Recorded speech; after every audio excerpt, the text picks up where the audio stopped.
what came in the mail today. Oh, what? This. Stick it in!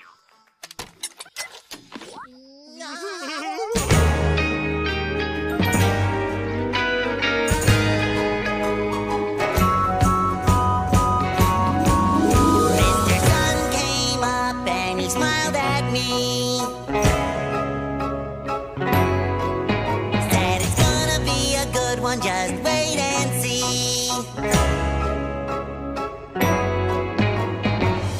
Jumped out of bed and I ran outside, feeling so extra ecstatified. It's the best day ever. It's the best day ever.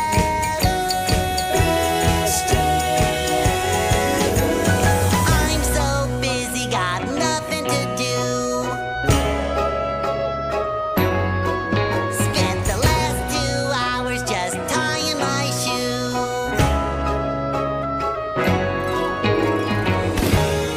Every flower, every grain of sand is reaching out to shake my hand. It's the best day ever.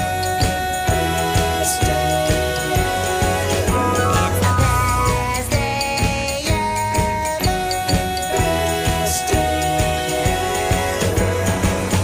Sometimes the little things start closing in on me.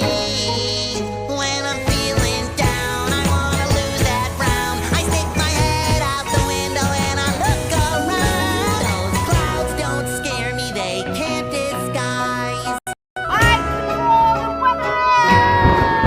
this magic that's happening right before my eyes. Soon Mr. Moon will be shining bright, so the best day ever can last all night. Yeah, the best day ever's gonna last all night now. We interrupt this program for an important news announcement. Breaking news! Chaos erupts as the streamer known as Yuggie TV begins wreaking havoc across the globe. Can I get a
Hey, what happened? Why are those squiggles on the screen? Those are called end credits, Patrick. And credits? But I don't want it to end! That's why Neptune gave us the rewind button. Hey, thank you, Neptune!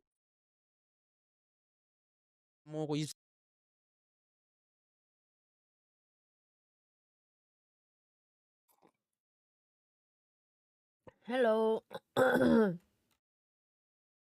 Hello, hello, guys. Strength of the changing world order. Hello. Morning. The times I want to ahead watch will this be video. radically different from Like, those sorry, that we've experienced in our lifetimes, I need to wear the though makeup, similar so to many times before. let's watch some video together. How do I know that? Because they always have been.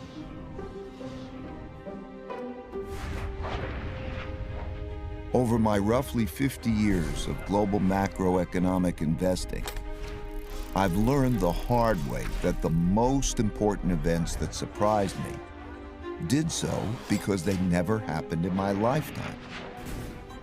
These painful surprises led me to study the last 500 years of history for similar situations, where I saw that they had indeed happened many times before, with the ups and the downs of the Dutch,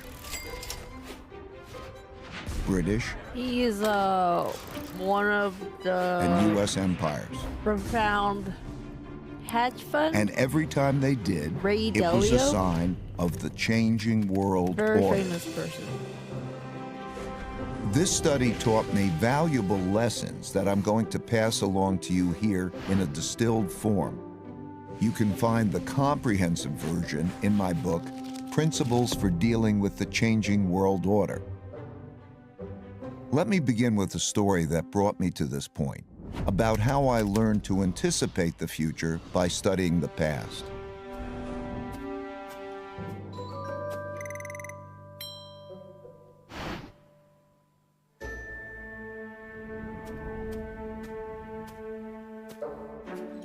In 1971, when I was a young clerk on the floor of the New York Stock Exchange, the United States ran out of money and defaulted on its debts. That's right, the U.S. ran out of money. How? Well, back then, gold was the money used in transactions between countries. Paper money, like the dollar, was like checks in a checkbook in that it had no value other than it could be exchanged for gold, which was the real money. At the time, the United States was spending a lot more money than it was earning by writing a lot more of these paper money checks than it had gold in the bank to exchange for them. As people turned these checks into the bank for gold money, the amount of gold in the U.S. started to dwindle. It soon became obvious that the U.S. couldn't keep its promises for all the existing paper money, so people holding dollars rushed to exchange them before the gold ran out. Recognizing that the U.S. was going to run out of real money, on Sunday evening, August 15th, President Nixon went on television to tell the world that the U.S. was breaking its promise to let people exchange their dollars for gold. Of course, he didn't say it that way. He said it more diplomatically, without making it clear that the United States was defaulting. The strength of a nation's currency is based on the strength of that nation's economy. And the American economy is by far the strongest in the world. Accordingly, I have directed the Secretary of the Treasury to take the action necessary to defend the dollar against the speculators. I have directed Secretary Connally to suspend temporarily the convertibility of the dollar into gold or other reserve assets, except in amounts and conditions determined to be in the interest of monetary stability and in the best interest of the United States. I watched in awe, realizing that money as we understood it was ending. What a crisis. I expected the stock market to plunge the next day, so I got on the exchange floor early to prepare. When the opening bell rang, pandemonium broke out, but not the kind I expected.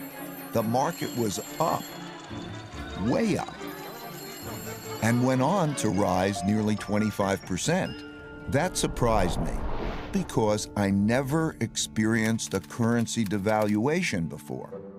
When I dug into history, I discovered that the exact same thing happened in 1933 and had the exact same effect. Then, paper dollars were also linked to gold, which the U.S. was running out of because it was spending more paper money checks than it had gold to exchange for them. And President Roosevelt announced on the radio that he would break the country's promise to exchange dollars for gold. It was then that I issued the proclamation providing for the National Bank holiday. And this was the first step in the government's reconstruction of our financial and economic fabric.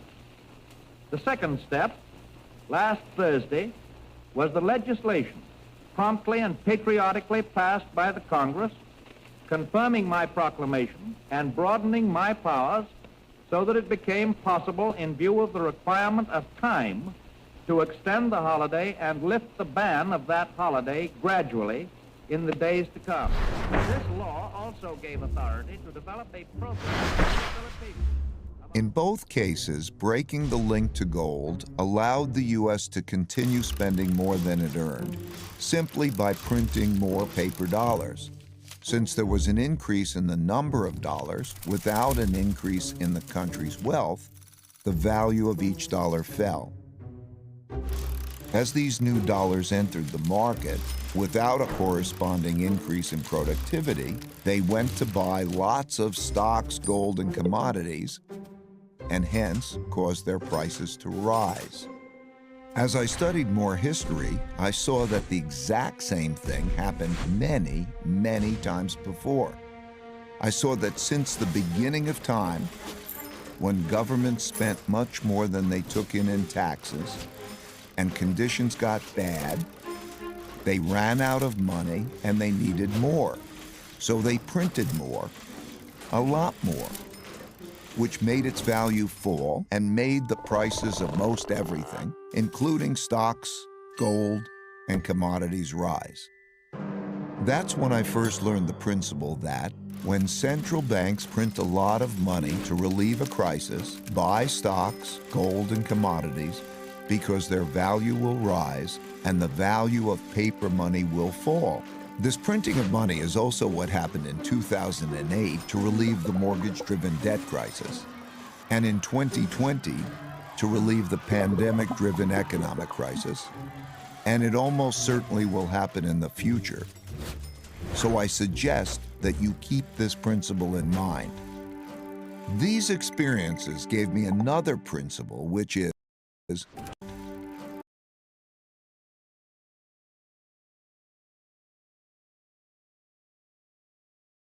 Wait, comedies. Comedy. 책번?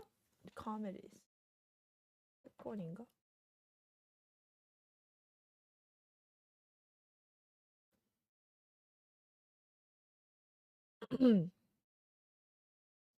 Comedies. Comedies.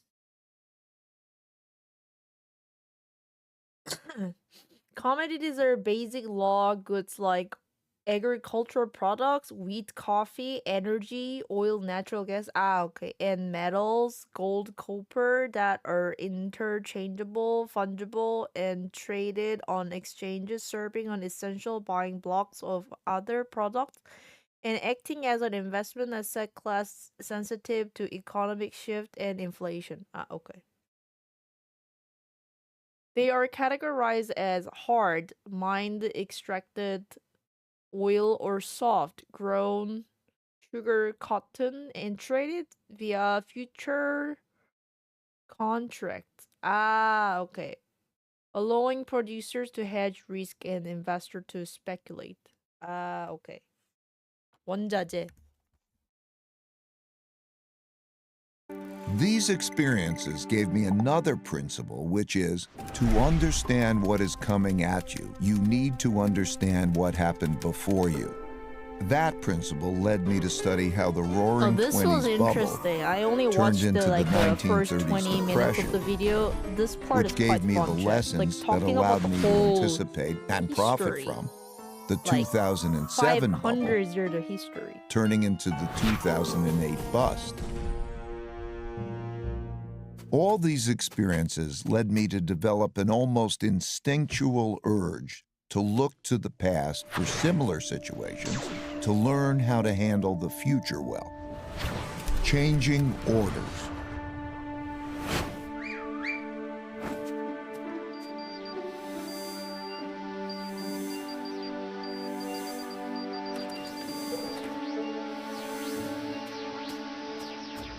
Over the last few years, three big things that hadn't happened in my lifetime prompted me to do this study. First, countries didn't have enough money to pay their debts, even after lowering interest rates to zero, so their central banks began printing lots of money to do so. Second, big internal conflicts emerged due to growing gaps in wealth and values. This showed up in political populism and polarization between the left, who want to redistribute wealth, and the right, who want to defend those holding the wealth. And third, increasing external conflict between a rising great power and the leading great power, as is now happening with China and the United States. So I looked back. I saw that all these had happened together before, many times, and nearly always led to changing domestic and world orders. The last time this sequence happened was from 1930 to 1945. What exactly is an order, you might ask? It's a governing system for people dealing with each other.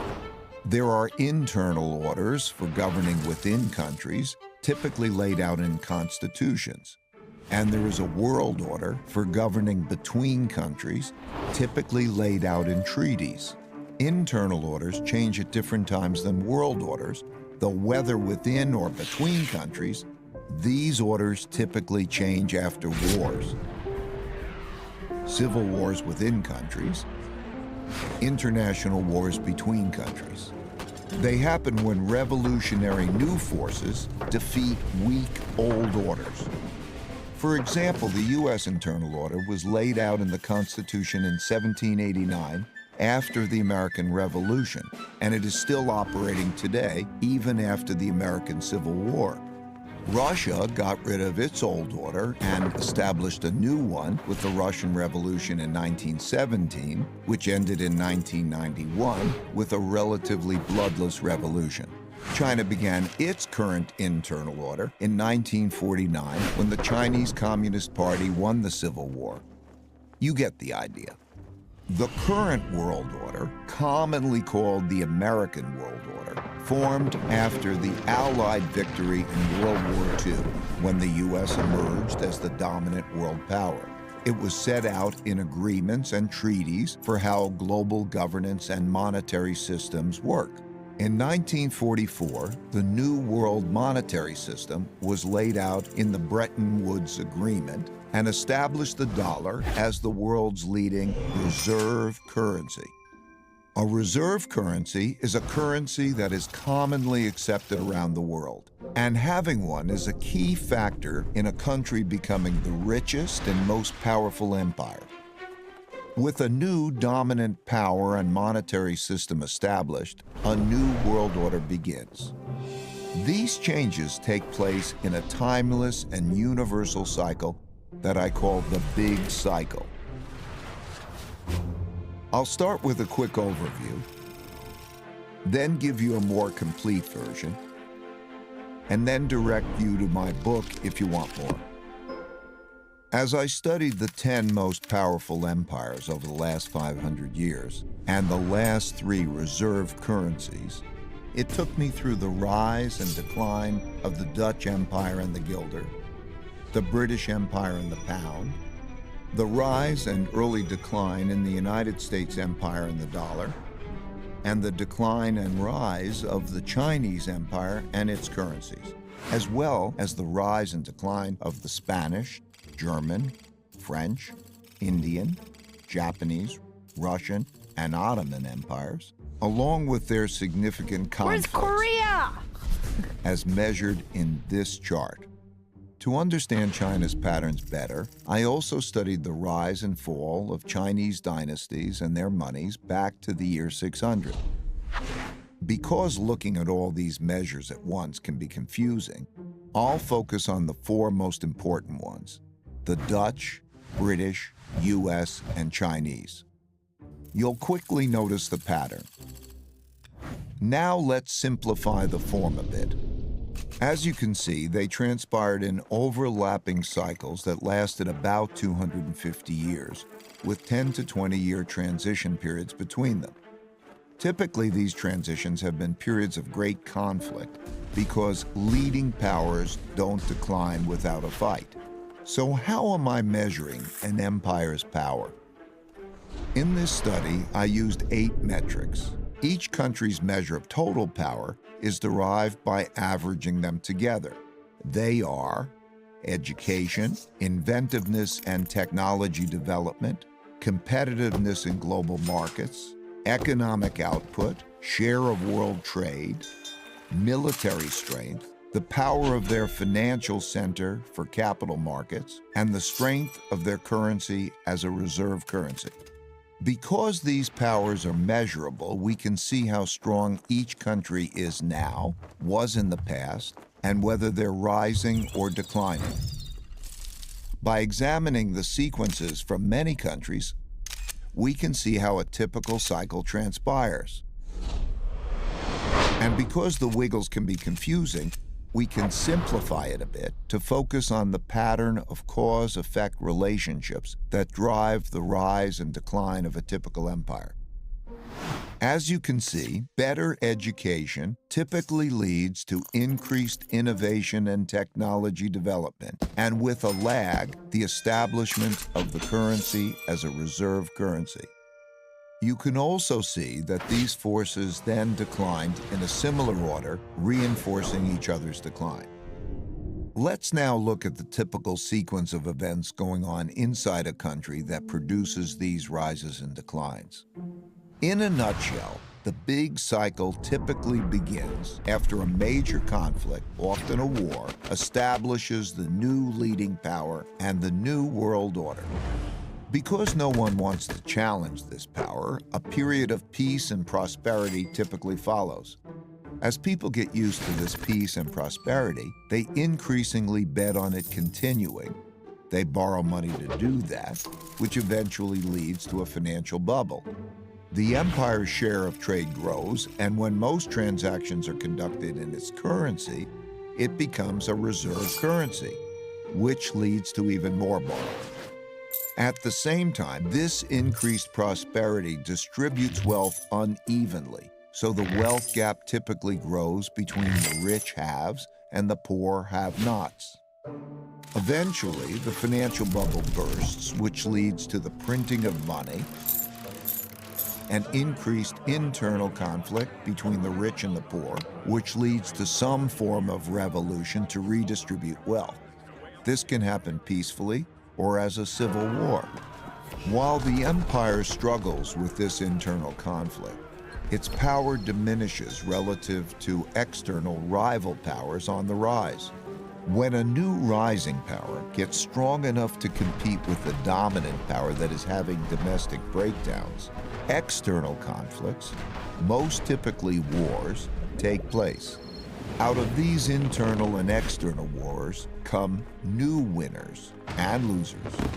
Then the winners get together to create the new world order, and the cycle begins again. As I looked back, I saw that these cause and effect relationships drove the cycles of rises and declines all the way back to the Roman Empire. I saw how the stories of each one of these cycles blended together with others before, during, and after, in the same way as each individual story blends with others to make the epic 500-year story that is our collective history. And like human life cycles, no two are exactly the same, but most are similar. They're driven by logical cause and effect relationships that progress through stages from birth to strength and maturity, to weakness and inevitably decline. However, that's like saying a person's life cycle takes 80 years on average, without recognizing that many are much shorter and many are longer. While age can be a good indicator of future longevity, a better way is to look at health indicators. One can do that with empires and their vital signs too. I found that by watching the indicators of power change, I was able to see what stage a country was in, which helped me to anticipate what was likely to come next. Now, I'll take you through the big cycle in more detail. Give me 20 minutes and I'll give you the last 500 years of history. New World Order, peace, prosperity, and productivity, productive debt growth, financial bubble, and big wealth gap, reserve currency, income rise, and competitor copy, overstretches, financial burst, Printing money and credit. Sounds very familiar, isn't it? Revolutions and war, death and political restructuring, new world order. Don't you feel like we're somewhere around here, chat? You know, like something around here. And show you the similar patterns across the Dutch, British, US, and Chinese empires. 500 years of big cycles.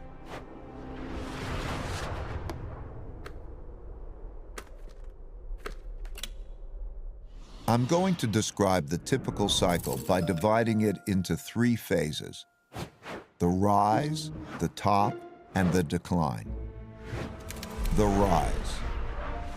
Successful new orders that rise, both internal and external, are typically started by powerful revolutionary leaders doing 4 things. First, they win power by gaining more support than the opposition. Second, they consolidate power by converting, weakening, or eliminating the opposition so they don't stand in their way. Third, they establish systems and institutions that make the country work well. And fourth, they pick their successors well, or create systems that do that. Because a great empire requires many great leaders over several generations. At this stage, soon after winning the fight, there is typically a period of peace and growing prosperity because the leadership is clearly dominant and has broad support, so no one wants to fight it.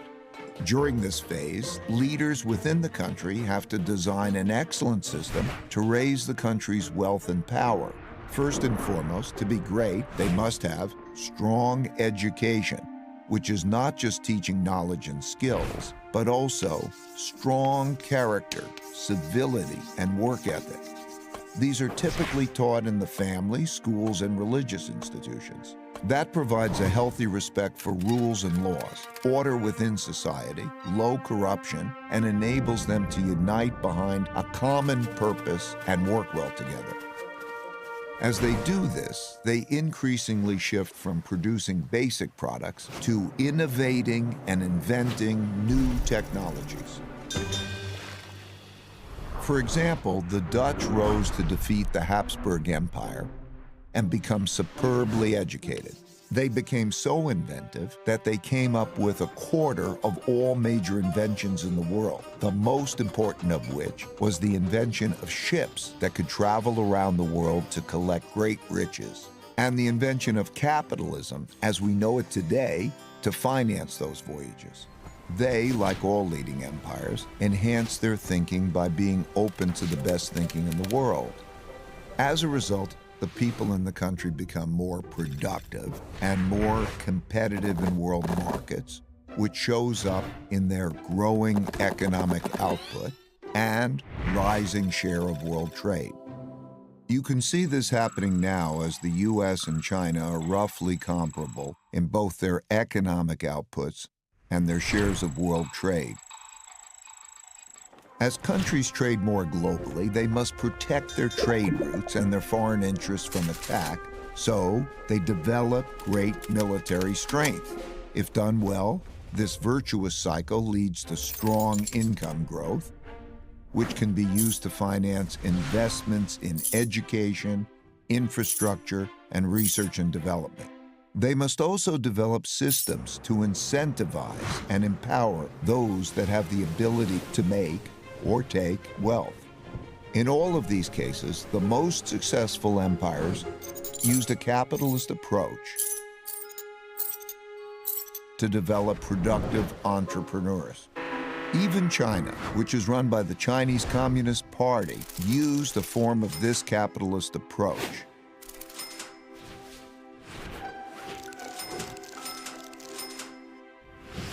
Deng Xiaoping, when asked about this, said, "It doesn't matter if it's a white cat or a black cat, as long as it catches mice.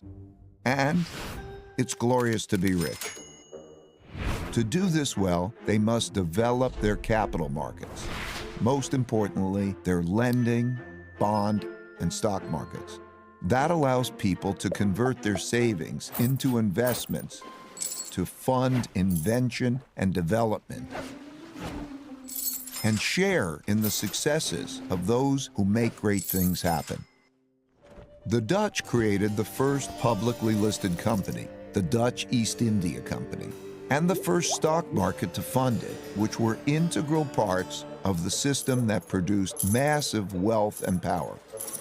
As a natural consequence, the greatest empires developed the world's leading financial centers for attracting and distributing the world's capital. Amsterdam was the world's financial center when the Dutch were preeminent. London, when the British were on top. New York is now, and China is quickly developing its financial centers. Most importantly, the capitalists, the governments, and the military must work together. Not only did the Dutch work well together, they were one and the same. The Dutch East India Company was granted a trade monopoly from the government and had its own officially sanctioned military to go out into the global markets to make and take wealth. The British followed with the British East India Company and had a similar coordination of their government, business, and military operations. The U.S. military-industrial complex followed suit, as does the Chinese system today. As the country becomes the largest international trading empire, its transactions can be paid with its currency, making it the preferred global medium of exchange. And because their currency is so widely accepted and frequently used, people around the world want to save in it, making it the preferred storehold of wealth, and thus the world's leading reserve currency. The guilder was the world's main reserve currency when the Dutch led world trade, the pound was when the British led, and the dollar has been since the U.S. led. Naturally, China's currency is increasingly being used as a reserve currency. Having a reserve currency enables the empire to borrow more than other countries. That advantage is huge. Think about it. People all over the world are eager to save and hence lend back their currency to the empire. Countries without a reserve currency don't have that. And when the empire runs out of its own money, remember the United States in 1971? They can always print more. The exorbitant privilege afforded by the empire's reserve currency leads borrowing to increase and the beginning of a financial bubble. This series of cause and effect relationships leading to mutually supportive financial, political, and military powers bolstered. Santoshi, thanks for the 27 months up. Thank you so much. By the borrowing power of a reserve currency have gone together since history began to be recorded. All the empires that became the most powerful in the world followed this path to the top.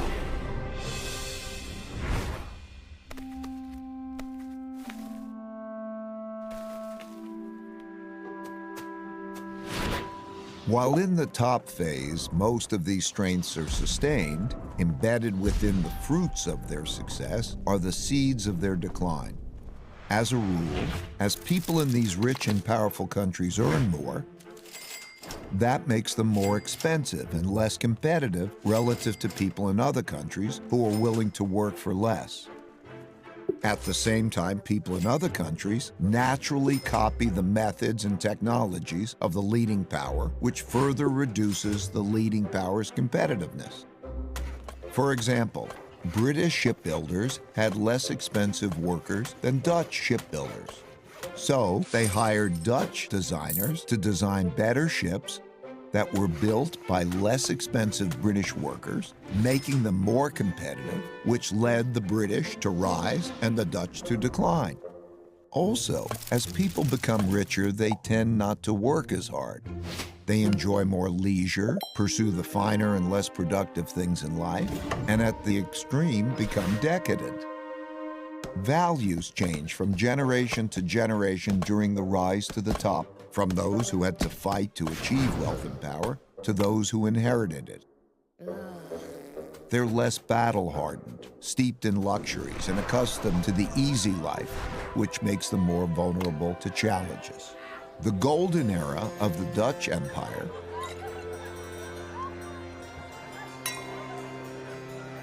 and the Victorian era of the British Empire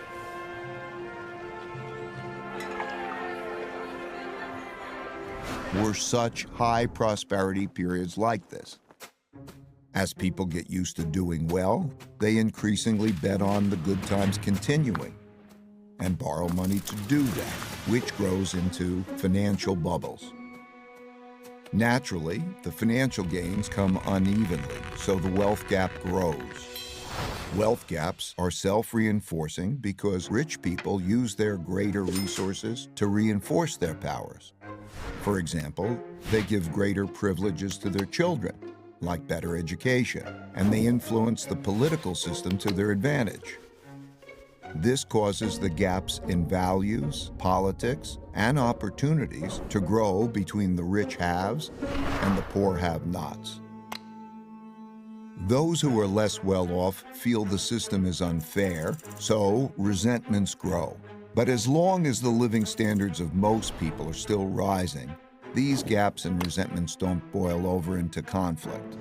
Having the world's reserve currency inevitably leads to borrowing excessively and contributes to the country building up large debts with foreign lenders. While this boosts spending power over the short term, it weakens the country's financial health and weakens the currency over the long term. In other words, when borrowing and spending are strong, the empire appears very strong, but its finances are in fact being weakened. The borrowing sustains the country's power beyond its fundamentals by financing both domestic overconsumption and international military conflicts required to maintain the empire. Inevitably, the cost of maintaining and defending the empire becomes greater than the revenue it brings in, so having an empire becomes unprofitable. For example, the Dutch Empire overextended around the world and fought war after increasingly expensive war with the British and other European powers to protect its territory and trade routes. The British Empire similarly became massive, bureaucratic, and lost its competitive advantages as rival powers, particularly Germany, soared, leading to an increasingly expensive arms race and world war. The U.S. has spent about $8 trillion on foreign wars and their consequences since September 11, and trillions more for other military operations and for supporting military bases in 70 countries. And it still isn't spending enough to support its military competition with China in the area around China. In this cycle, the richer countries eventually get deeper into debt by borrowing from poorer countries that save more. It's one of the early signs of a wealth and power shift. This started in the United States in the 1980s when it had a per capita income 40 times that of China's and started borrowing from Chinese who wanted to save in dollars because the dollar was the world's reserve currency. Similarly, the British borrowed a lot of money from its much poorer colonies, and the Dutch did the same at their top. If the empire begins to run out of new lenders, those holding their currency begin to look to sell and get out rather than to buy, save, lend, and get in.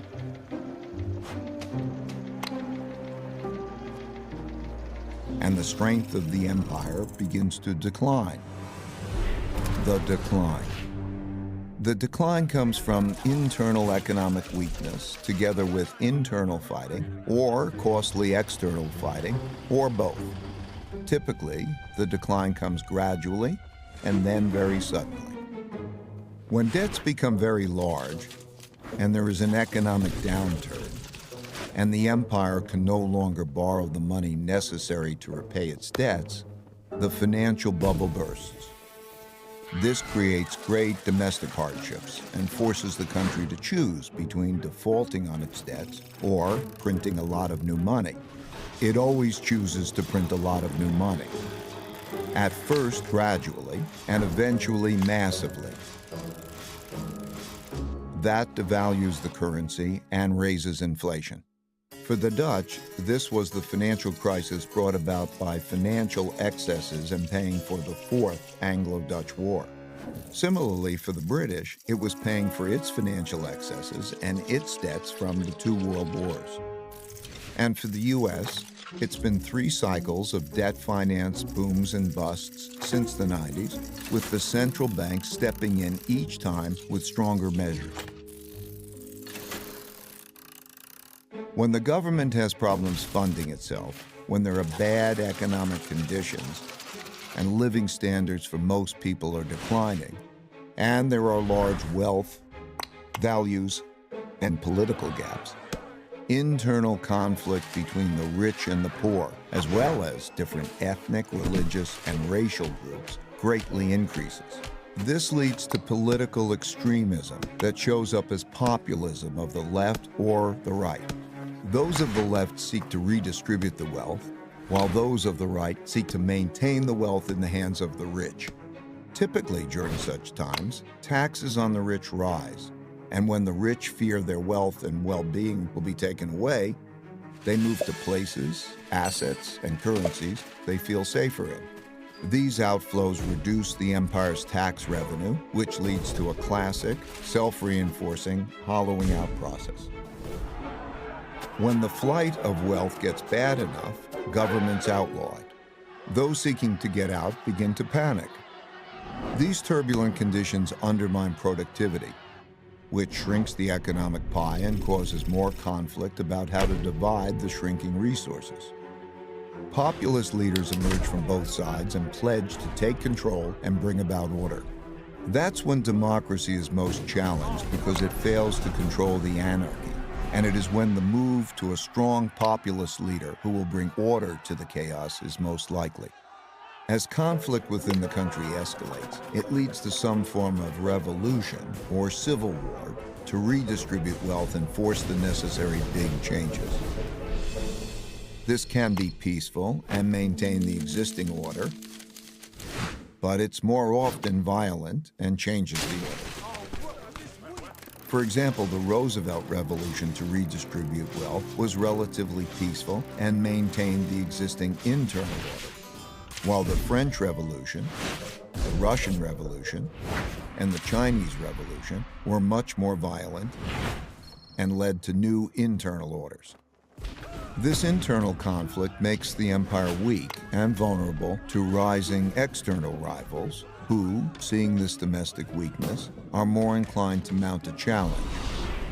This raises the risk of great international conflict, especially if the rival has built up a comparable military. Defending oneself and one's empire against rivals requires great military spending, which has to occur as domestic economic conditions are deteriorating and the empire can least afford it. Since there is no viable system for peacefully adjudicating international disputes, these conflicts are typically resolved through tests of power. As bolder challenges are made, the leading empire is faced with the difficult choice of fighting or retreating. Fighting and losing is the worst outcome, but retreating is bad too, as it cedes progress to the rival and signals that the empire is weak to those countries that are considering which side to be on.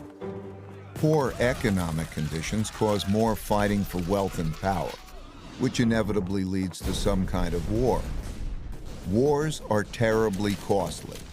At the same time, they produce the tectonic shifts that realign the new orders to the new realities of wealth and power in the world. When those holding the reserve currency and debt of the declining empire lose faith and sell them, that marks the end of its big cycle. Of the roughly 750 currencies that existed since 1700, less than 20% now exist, and all of them have been devalued. For the Dutch, this happened after their defeat in the Fourth Anglo-Dutch War, when they weren't able to repay the massive debts they built up during it. This led to a run on the Bank of Amsterdam and a desperate sell-off, forcing massive money printing which devalued the currency and the empire into irrelevance. For the British, this happened after World War II, when despite their victory, they could not repay the massive debts they borrowed to fund their war effort. This led to a series of money printing, devaluations, and sell-offs in the British pound as the US and the dollar emerged dominant and created a new world order. At the time of this recording, the United States hasn't yet reached this point. While it has massive debt, spends more than it earns, and funds this deficit with more borrowing and printing huge amounts of new money, the big sell-off in dollars and dollar debt hasn't yet begun. And while there are great internal and external conflicts occurring for all the classic reasons, they've not yet crossed the line to become wars. Eventually, out of these conflicts, whether they're violent or not, come new winners who get together and restructure the losers' debts and political systems and establish the new world order. Then the old cycle and empire ends and the new one begins, and they do it all over again. That's a lot of detail I just threw at you to paint a picture of how the typical big cycle transpires. Of course, not all of them transpire in exactly this way, but most largely do.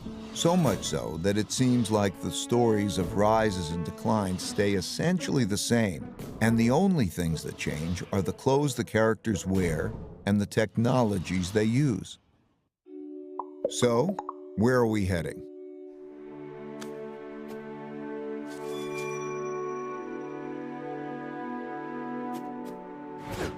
The future.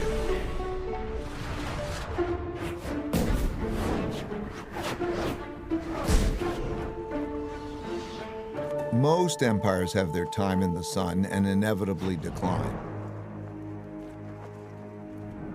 Reversing a decline is difficult because that requires undoing a lot that's already been done, but it's possible.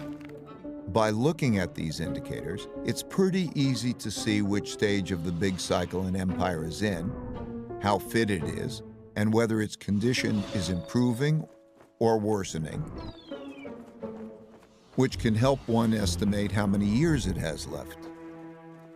Still, these estimates aren't precise, and the cycle can be extended if those in charge pay attention to their vital signs and improve them.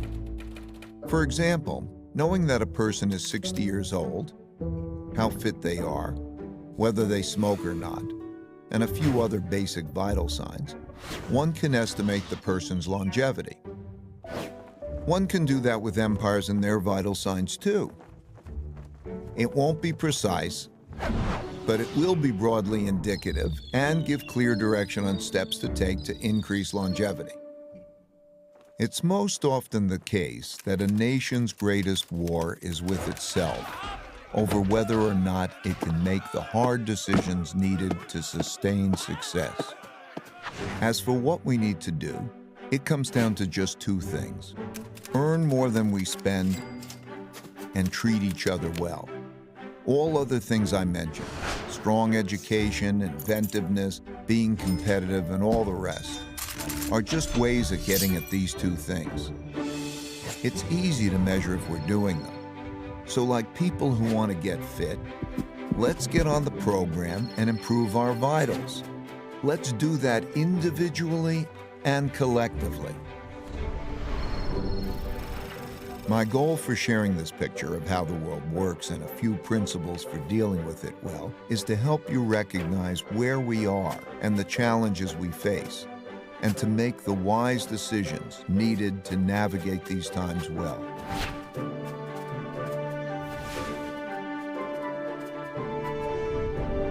Since there is a lot more to discuss and we are out of time, you can learn more in my book, Principles for Dealing with the Changing World Order, and I look forward to continuing this conversation at economicprinciples.org and on social media.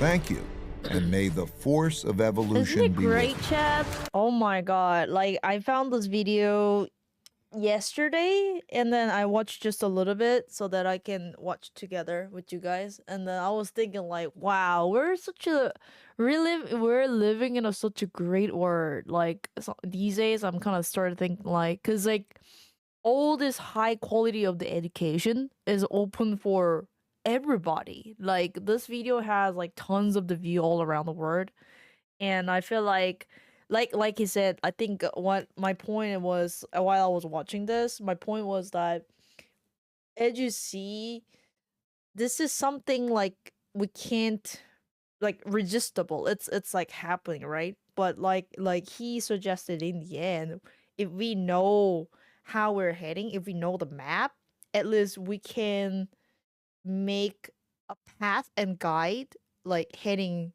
like it's better to, step down slowly than just drop, right? And then the more that I started to understand, like it it's very important to learn what I'm ignoring. And like I feel like the reason why I started having a lot of interest when it comes to economics and finance is because I didn't really care about it before, and then like I kind of like didn't like to think about it. It's so stressful, and then like it's like I kind of see it as a little bit like more evil when I was younger. I think like, oh, like this money is dirty. Like you just like try your best, do your best, live your life, and like if you live well, life will, what's that called, um pay back or something like that. That's what I was thinking. But slowly I started to realize that, well, we're living in a capitalistic world, and then it doesn't make sense that if I don't understand about money at all, and then I expect myself to survive. Maybe some people reward, yeah, maybe some people, lucky enough, but in general, I think it's very important to understand about the money, economy, finance.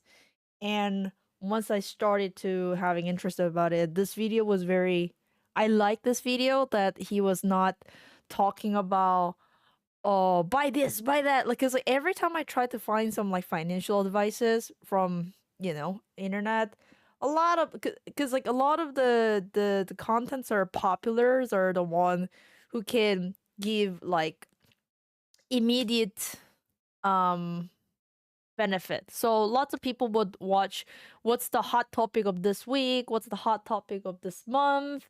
Like everybody's like tunnel vision. Like I have to buy this. Oh my god! Like I mean, like it's important to check the recent news, but at the same time, I always think that we need to learn about the history, because like you said, maybe it's part of it. Like we never change as a human beings, and then the cycle repeat again, again, again. And once you start to aware a bit better, you can kind of like protect yourself. You can like prevent yourself from like prepare from like some storm coming. Like I think it's like a weather forecast. If you know that it's gonna rain, it's more makes sense for you to prepare like umbrella, right? Or if like if we know that it's gonna be too hot, we're gonna dress up, like shorts and pants, like stuff like that. So I start to see this as more like a weather forecast. Like we're understanding what's going on, and then we try to learn on what's gonna happen. Stuffs like that. Yeah, so I really like this video. And then there's another one that I wanted to watch. This one was very interesting. Uh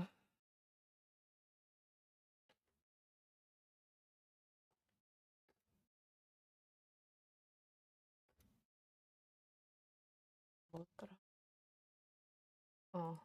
And then the greetings, everyone. It is time for ARC's Big Ideas 2026, and I'm pretty excited about it. And Hey, thank you so much for the prompts. Thank you, thank you, thank you. I have to tell you right up Aki, our front, eyes I'm one just standing on the subscribed. shoulders of the research team and actually the Thank you marketing so team much. and You suck. compliance and Thank you know, you. really almost all the teams at ARC. Thank you, thank you. Especially Katie, Keith, and Walker, who spent 8 hours to 16 hours a day in the last few days to really make this the final push. So very happy to introduce it to you again. And so I'll go very quickly through what hit me as we Nikamaka, another 58 months sub. Thank you so much. Makimika just subscribed. Fun in politics. Thank you, thank you. We have been going through our research this past year and how we crystallized it in big ideas. I'd like to start with a section we're calling the Great Acceleration. And what we're trying to communicate is that AI is in early stages still, and that it has miles to go. Sure, it feels like it's a hype cycle because capital spending in the tech and telecom sectors as a percent of GDP is nearly as high now as it was during the tech and telecom bubble. But if you will remember, the tech and telecom bubble laid fiber, and most of it remained dark. Today, the GPUs are driving this cycle. And I'll steal from Brad Gerstner at Altimeter. He's saying those aren't dark. They're in short supply, and they are being used. And we agree completely with that. We compare this capital spending cycle to the railroads in the 1800s. That got up to 5 to 6% of GDP. And then the automobile explosion in the early 1900s. That got up to 3 to 4% of GDP. And then we get to the tech and telecom bubble. That, when you added software and hardware, comm equipment together, that was about the same size as the auto capital spending cycle. And we're about there now in this cycle with AI, robotics, energy storage, multi-omic sequencing, blockchain technology. But we think we're going a lot higher. We think we will go up to, or capital spending as a percent of GDP, will rise to 12%. And I'll get into some of the reasons why, but key is productivity, as usual. Economics, productivity. So we believe we're fairly early in this cycle. So let me, before I go on to some of the productivity gains that we see, also highlight that as a result of this investment boom and the increased productivity that we see, we believe that real GDP growth will accelerate towards the 7% plus range by 2030.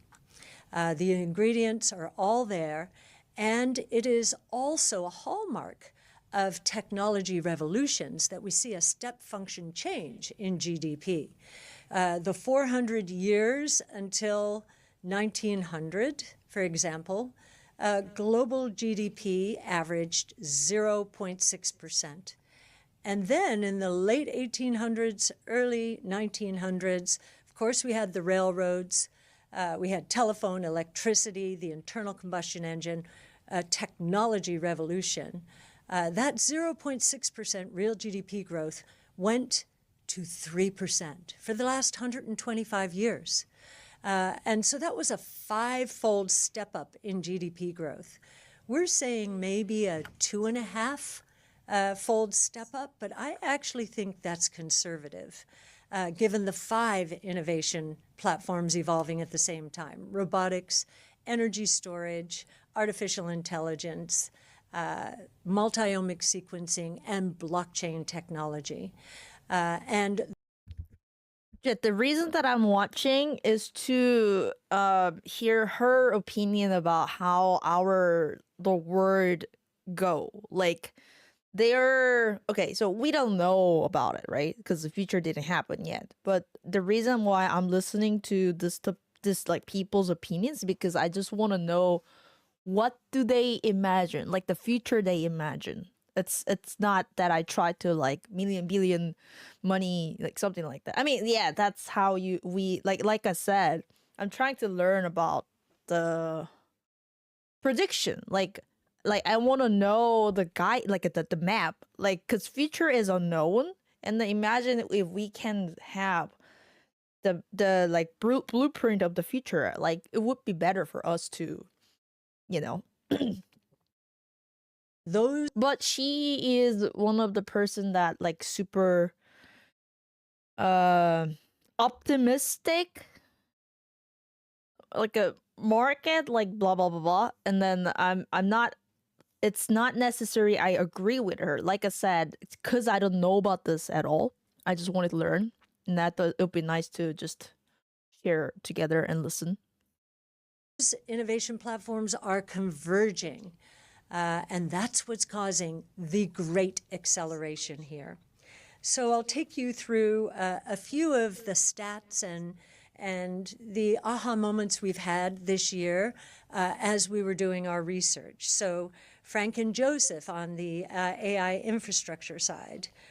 So we believe that the data center infrastructure cycle, which is at about 500 billion now, up 2.5 times from pre-chat GPT, that is actually going to $1.4 trillion per year by 2030. Thank goodness we had the chat GPT moment, because that was the aha moment for all of us as we were saying, wait a minute, look what I can do with this. This is a miracle.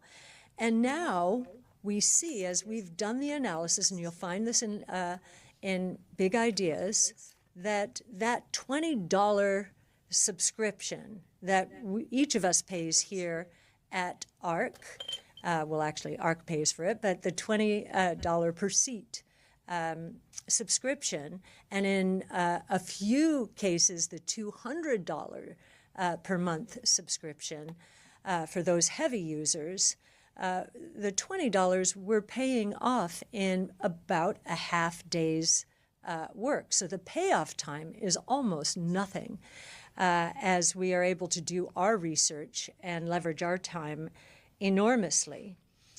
We also think, and this is somewhat controversial because software stocks have been going through a very difficult time, ironically, through this AI boom. And it is because of the disruption that AI is going to cause to, in particular, SaaS, but all legacy software. We think that software will grow, the market will grow at roughly 19% in our bear case to, I think it's 54% per year in our bull case, up from 14% per year over the last 5 to 10 years. But you have to get on the right side of change. A lot of those software companies are in the private markets, OpenAI, Anthropic, XAI, and in the public markets, the real success story, of course, has been in the platform as a service part of the tech stack. And that, of course, the poster child there is Palantir. So again, have to get on the right side of change. I'm not saying that all the SaaS providers are going to be crushed. It's going to be like all legacy players. You'll probably have, the market consolidate, and there'll be one very big player, Walmart in retail, for example, is how we're thinking about this. Or as we get into fintech and blockchain technology and DeFi disrupting the traditional financial world, JP Morgan's probably going to be fine. It is harnessing these technologies, and it probably will consolidate the market. I'd like to flip back to the consumer side. So I've just given you more the enterprise side.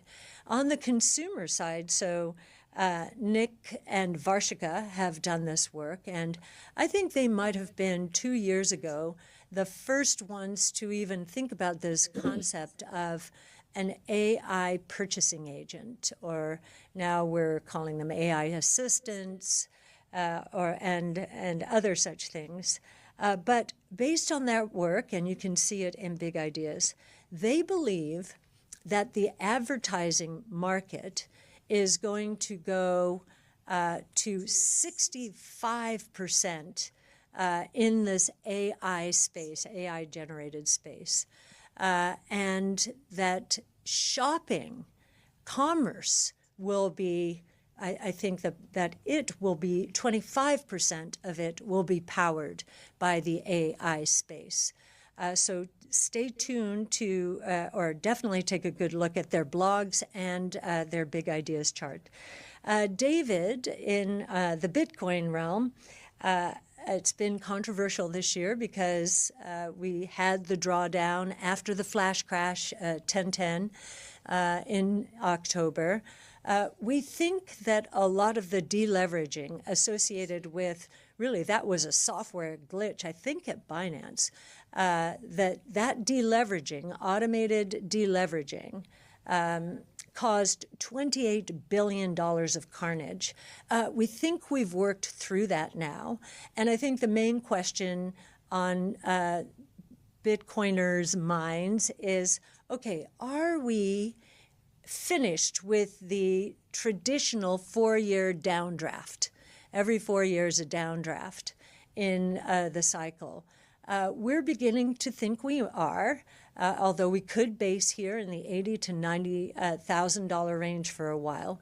But we do believe the next inflection is up.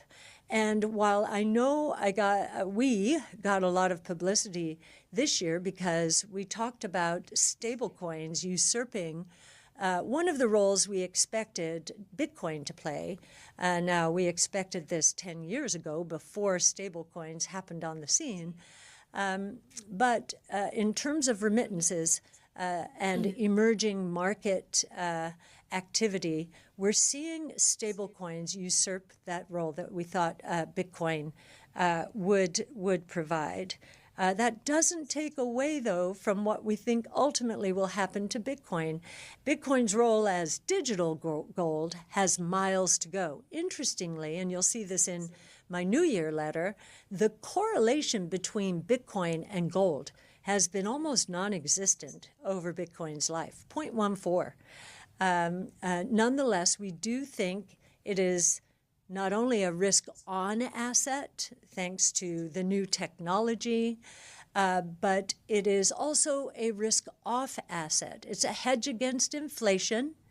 Its growth rate is lower than gold's growth rate, and I'll bet gold miners are doing their darndest to get more of that stuff out of the ground now that they're being paid so much more. That can't happen with Bitcoin and Bitcoin miners, mathematically metered to top out at 21 million units. So we do think it will be a very important store of value going forward, particularly as we go through the intergenerational wealth transfer that we expect during the next 5, 10, 15 years. We also had a lot more on DeFi and tokenized assets. Stablecoins, just a little bit more on that. I think we passed $300 billion globally in stablecoins. We saw a very large increase in tokenization on public blockchains, up to 19 billion. Now, that's a large increase. I think that was a tripling or maybe even more in the last year. But we ultimately think that's going to 11 trillion, highlighted by public equities, sovereign debt, and bank deposits. So it's going to be a very big market. And we are putting out a DeFi quarterly now to a company, our Bitcoin. Wait, I gotta wear something. Oh, it's cold.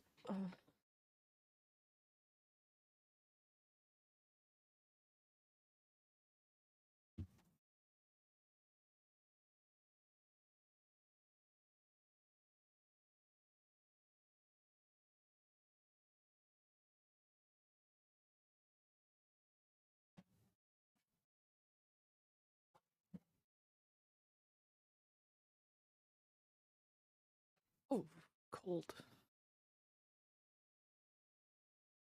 Quarterly. So stay tuned, pay a lot of attention there because there's a lot of excitement brewing, and there will be a lot of dislocations in the financial sector because of this wholesale shift really to a new technology. And so we're pretty excited about that. The other thing we'd like to highlight is, you know, these companies, their productivity, the companies that are emerging, their productivity is astonishing. Tether, for example, last year, we believe, delivered $50 million per employee. That is unheard of. But we think that the capitalizing on all of these new technologies is going to drive productivity gains much higher than people can even postulate right now. And with that, while many people are afraid, given the robotics movement of, you know, and AI, everyone being thrown out of jobs, we disagree. We think this is going to be one of the greatest opportunities for the entrepreneurial spirit in history, especially because you can go to ChatGPT or Grok and say, you know, I think there's a huge unmet need for this, that, or the other product or service. Think about it. And I would like to start that business. Boy, when we started ARC, I would have loved to have a starting point like that. And you can work with ChatGPT, XAI, Grok, to build your business. Try it. If you're looking for a job, figure out what's that unmet need. I'm going to try and start that business. And believe me, starting a business, very exciting, exhilarating actually, but full of risk. Remember, 90% of all startups fail. So just go in soberly that way. Make sure you're addressing a real unmet need, and then harness AI, harness blockchain technology, harness any of these new technologies. Now, when we get to multiomics, normally I start glazing over. But I think multiomics, which is life sciences, and really the convergence among sequencing technologies, artificial intelligence, and new technologies like CRISPR gene editing. What are we doing? We're diagnosing cancer in stage 1 or before stage 1. Polyps also shed into the blood. And this is just with blood tests. We're collapsing the cost of drug discovery and development. We think it could drop from $2.4 billion for one drug to roughly $700 million over the next 4 years. And that, of course, includes the failures along the way.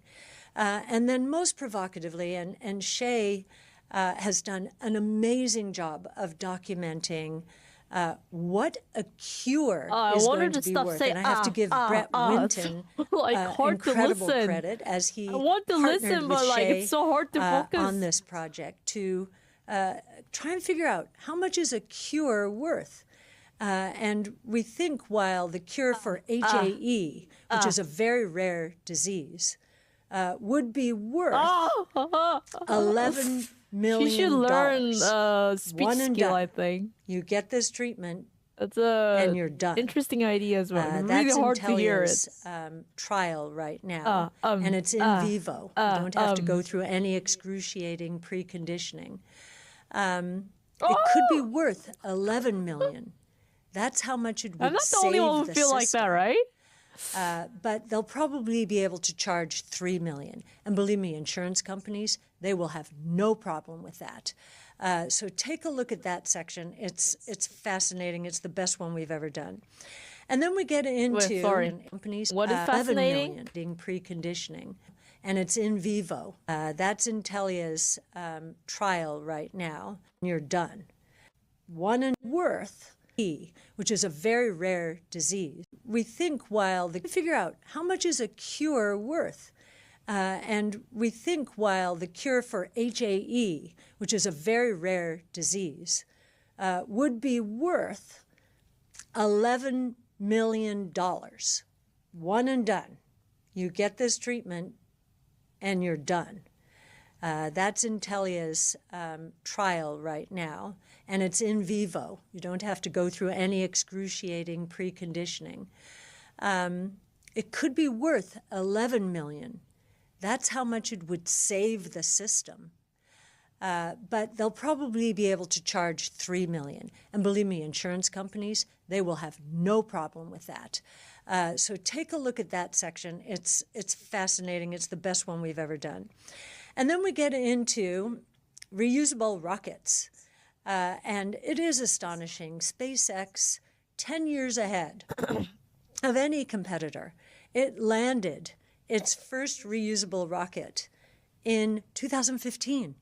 And now it owns 2/3 of the satellite market and something like 85% of all of the upmass put into orbit. And of course, now we've discovered a new use case, and it couldn't happen without reusable rockets. Data centers in space. And this is fairly new. This was kind of mind-blowing, but I also heard about this last time when I was like having some conversation with my friends. Someone was talking about like, maybe in the future, like we might make the data center in the like space. And then like something like that. I was like, well, what? Like what? But crazy.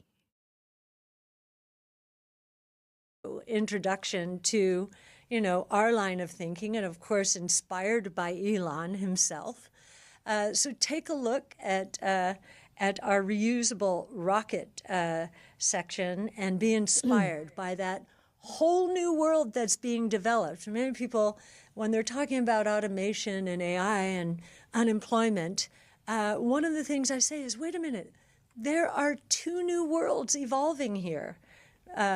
Outer space, a completely new world. All kinds of jobs are going to be associated with that. And then in the digital realm, now, thanks to blockchain technology, we are seeing immutable property rights in the digital realm for the first time. But the thing is that, so what she's talking about, what Elon's talking about, blah, blah, blah, blah. So it seems like in their mind, they have a picture of people on Earth, people on space. So I was watching about another video last time. It was a Korean guy. He also the economic analyst, and he liked to talk about some his imaginary, the ideas. And then, no, but the thing is that, Chad, think about it. Imagine that actually happened. And then, so the guy, it was very interesting. The other guy, he was talking about, okay, let's talk about what if, because they're talking about what if, right? So let's say that what if that happened. And then let's say imagine that there are going to be two big, hierarchy. Like people from the space, people from the Earth. And then what if this became right now, in the Earth right now, living in the world, we can kind of rank as two different, rich and poor, right? And imagine now in the future, this become Moon and Earth, Hi, Lance. Thanks for 28 months. The people on the Earth, And then, oh, Lance people on the underscore just news, and then people subscribed. started Hi fighting doll, I like hope that. you are well. But like, who knows? Who knows? You know? And also talking about this AI data center energy, like every day.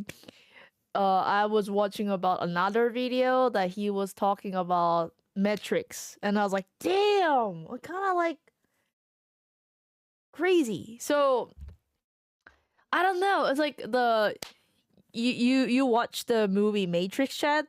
I don't know. It feels crazy that how could they imagine thinking about this, and then actually our world is kind of going somewhere there. Like, so the in the Matrix, this is what happened, right? The robots and the machines control the world, and then their lack of the energy, and then they kind of realize that humans, what is that, like in the Matrix, humans good body heat is the best energy resource, effective energy resources, something like that.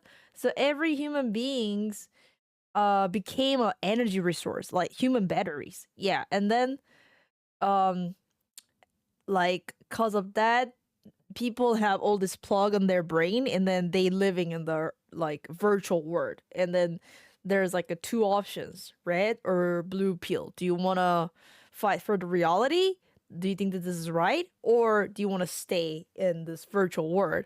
And then like now like AI or data center, everything, like talking about it, they keep talking about where lack of the electricity, lack of the energy is the key, the energy is next, the power, like from now on the money would not really worth, like it's all about the energy. People are talking about that. And then also at the same time, right now we have all this VR virtual world. A lot of people actually prefer, like even the Expedition 33 we played. You know, Mael wanted to stay as a canvas, and then like people kind of, you know, some people are saying like I support Mael's idea. I will support Versus idea. You know, and all this thing like, oh my god, it's mind blowing. What kind of earth are we heading right now, you know? And like what we're, I think we're like 30, 40, maybe 50. Like most of you guys, I think you guys are like 30, 40-ish. So we still have 30, 40 years more at least. No, maybe like, yeah, 30, 40, even like 50 years more to live. And then we have to see what's out there. Like we have to see this world changing, and then as you see the last decade and decade like rapidly changing, and then a lot of them are talking about like right now, not a lot of them, like I think it was from her data or something, her report, that this is kind of like the next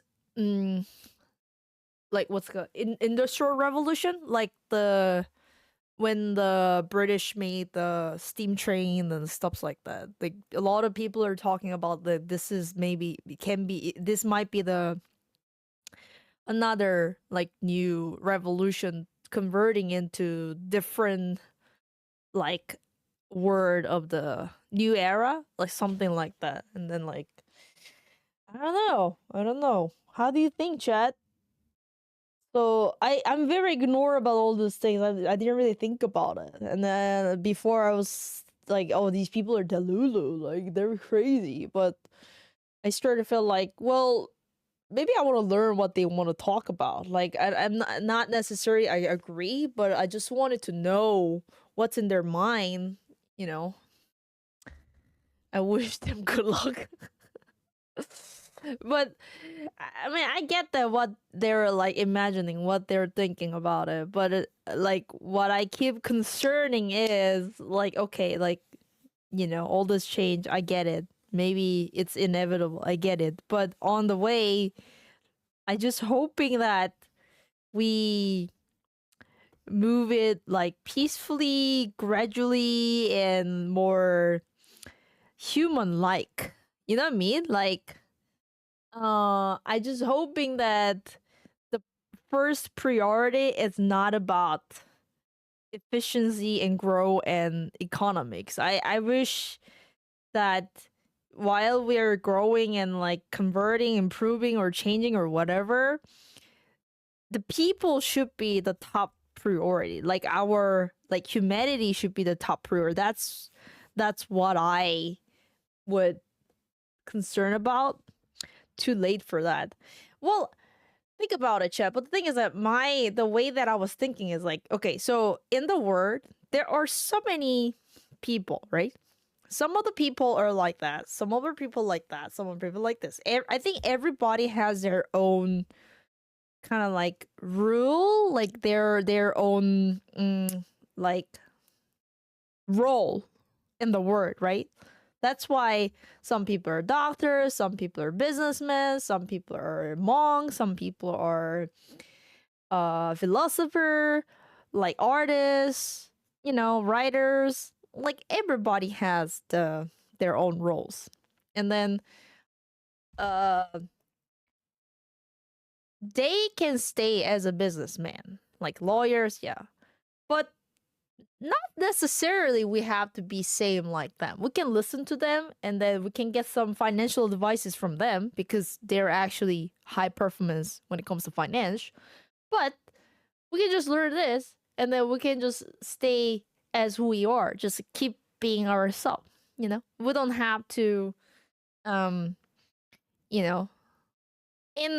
yeah. So I'm hungry, chat. Let's make some food. Okay, let's make some breakfast. I wanted to hear what she tried to say, but it's really hard to hear it. I think I'm gonna find another information.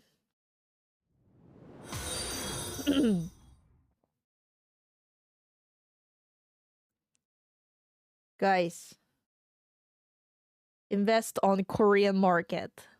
I'm telling you. There's a lot of great chances out there in Korean market.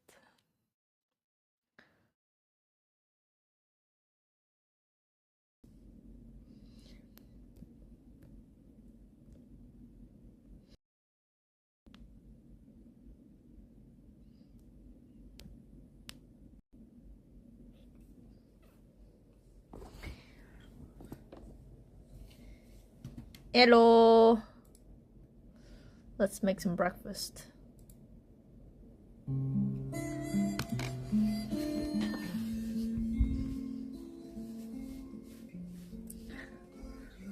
Korean market, chat.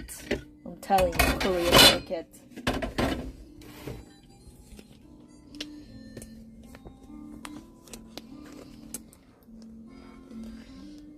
I was very surprised. Like, oh my gosh. Korea is amazing. What the fuck? Like, I was checking some like news and etc. And crazy that like Korea, let's say that like oh, we need this, like, okay, so for example, we need robot, and then like Hyundai is like, we have robot, we need to make an AI data center, we need chips. Samsung and SK Hynix, we have the chips, and then like, oh, okay, so to make the robots, we need this and that and that. And the other companies in Korea, we have that. And then like the silver gold price is going up, right? And then one of the Korean company, Korea Iron, like they're the one getting the iron. What is iron이 뭐지? Iron. I don't know what it is. Like they're the mining company. And then they're like, we have the one. And then like, cause of the data center, they need a lot of like cables, all those materials that for the power plant or even construction, like Hyundai construction. We have one. Like, it's like crazy. I was very surprised. Like, oh my god, we have everything. And then also they're known for like top 1, top 3, top 2, world top 1, 2, 3, all these companies. I'm like, holy shit. How come in this tiny little shit of the country with tiny little shit of population, how come we have all this shit? That's crazy. You know what I mean? We don't have a massive population like America or China.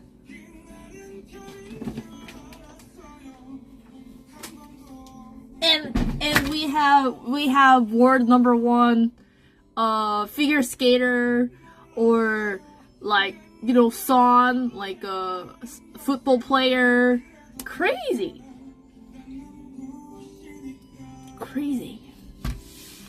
Oh, we also have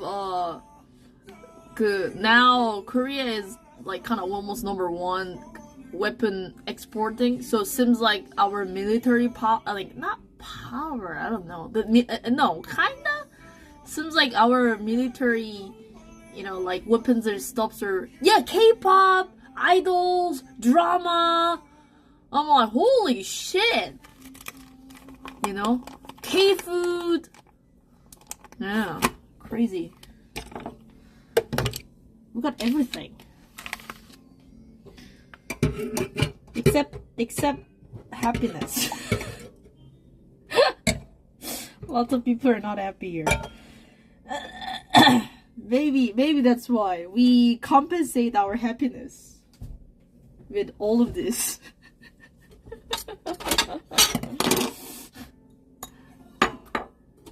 Oh no. Yeah, so Yuggie should be the person building the happiness for the society. Then we get everything. The happy teacher.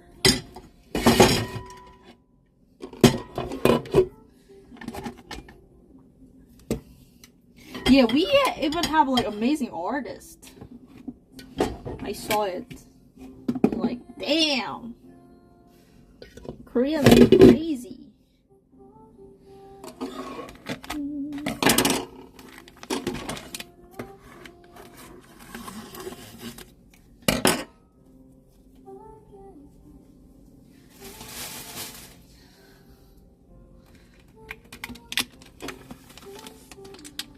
Observation for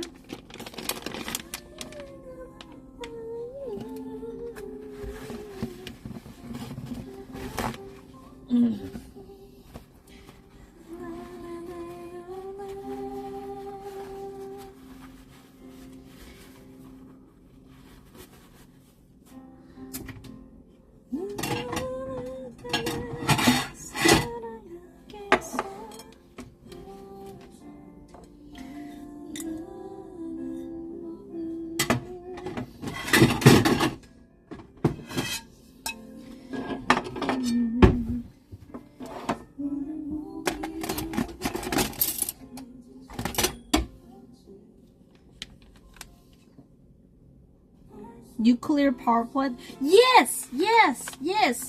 So I was watching about the news, all this, like, you know, power plant issues, and I was started to having some investigation.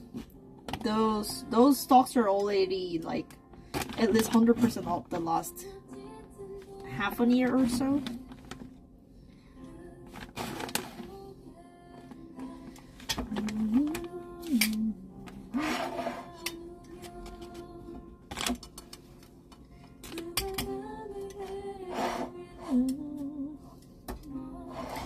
Seems like EU tried to build their own, I think a lot of the countries tried to be more independent from this AI market, because like US is so dominant right now.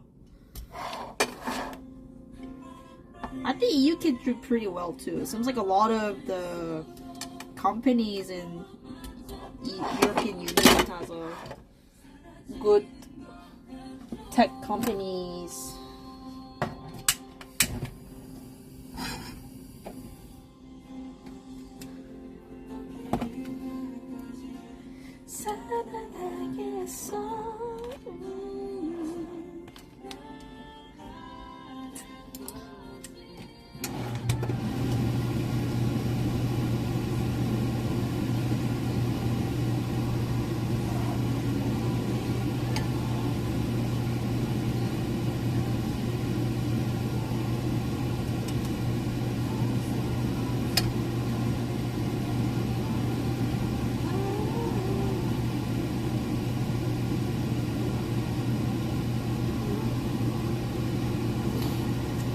I'm soon selling all my shares of SanDisk, by the way. Wow! What's your profit? Oh my gosh. Wait, is it SanDisk American company? Which company is that? Like, which country is it from? SanDisk.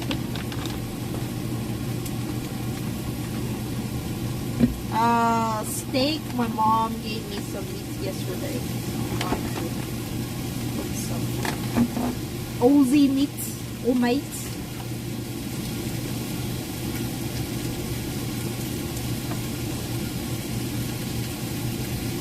It's American? Okay.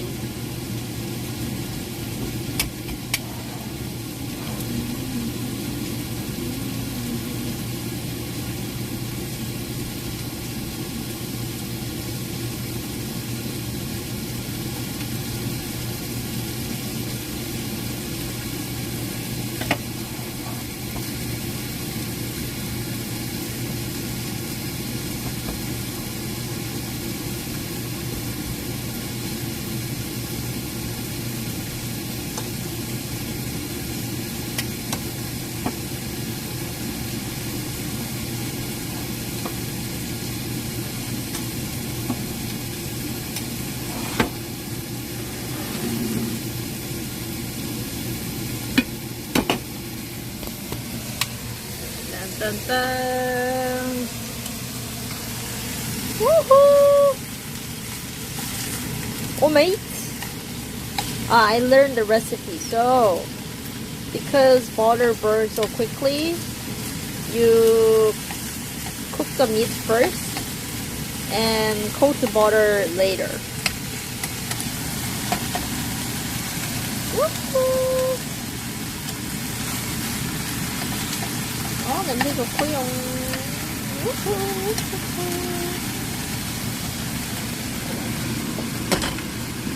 Butter.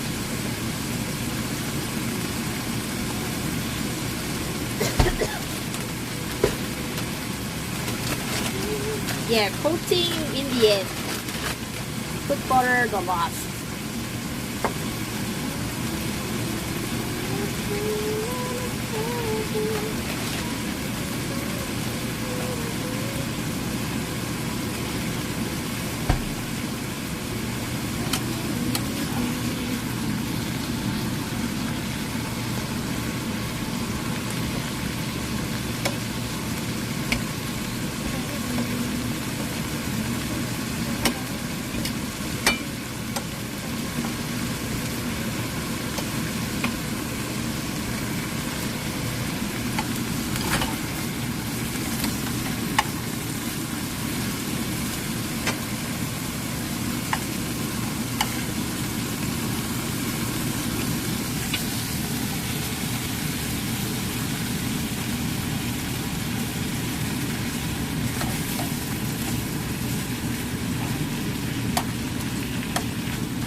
Oh my god, smells great. Yeah, beef.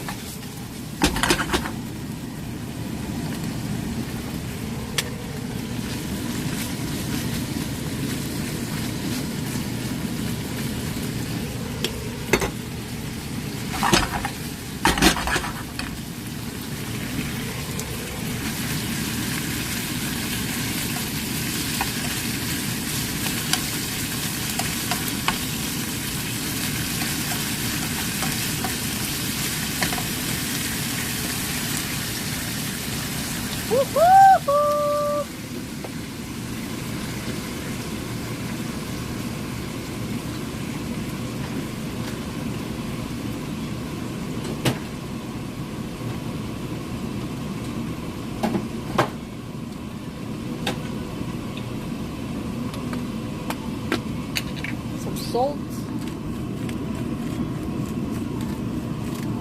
Oh my god, it smells so good. Okay, put the butter in the end, Chad.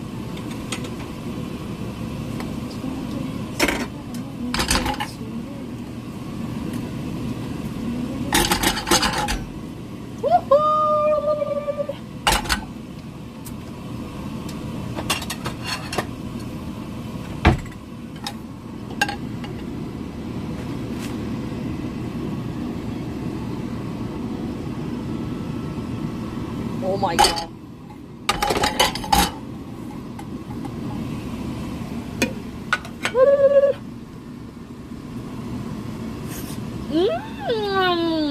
Wow! Oh my god!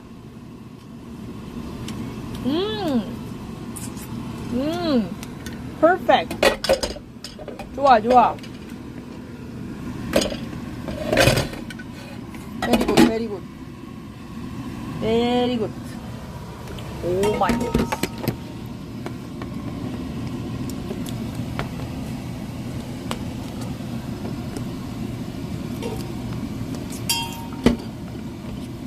Garlic. I don't have it, unfortunately.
Thank you.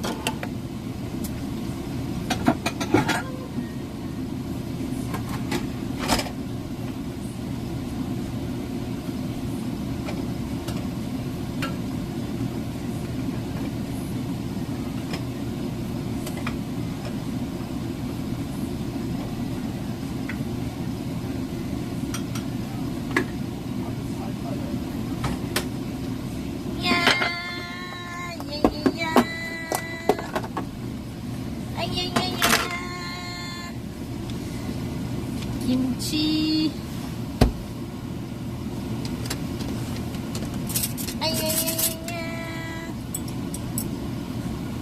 Woohoo! 맛있겠다.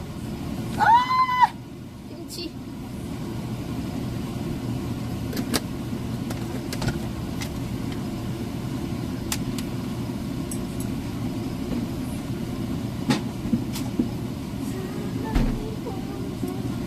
잘 먹겠습니다. 아!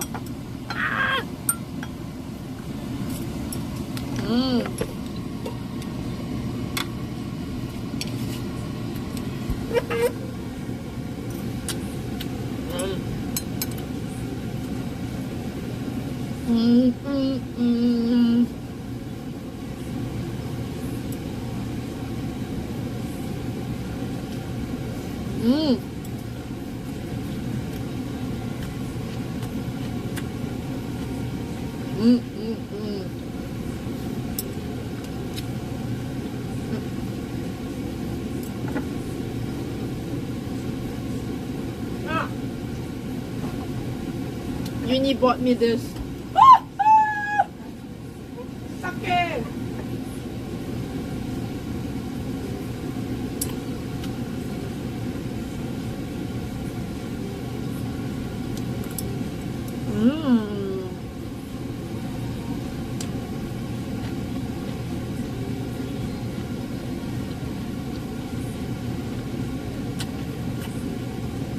$17? How big was it? Enjoy, thank you. Mmm.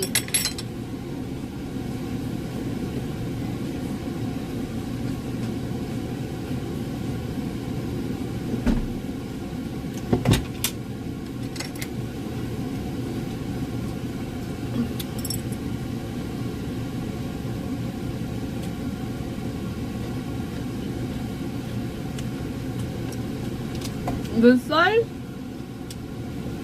not bad.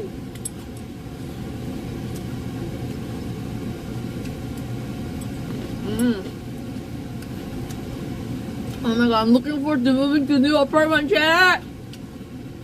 Yay.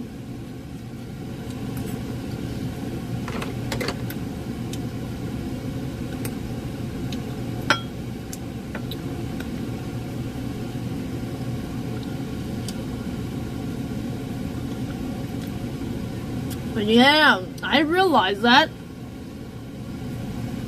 I what? 32 years old. So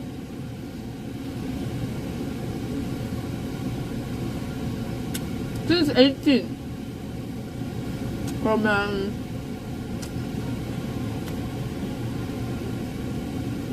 oh my god, 14 years? Right?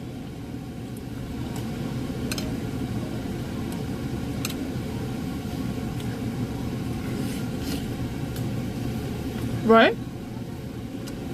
Yeah, for 14 years, I never really lived in a decent house. Always been in a budget place. I mean, to be fair, I was young, so, but, yeah.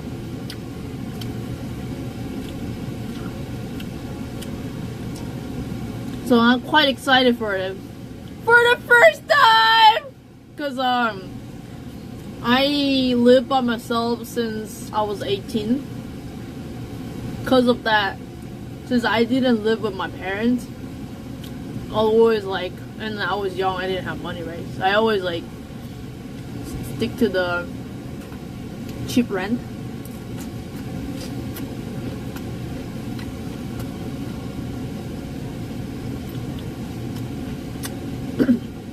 So pretty exciting.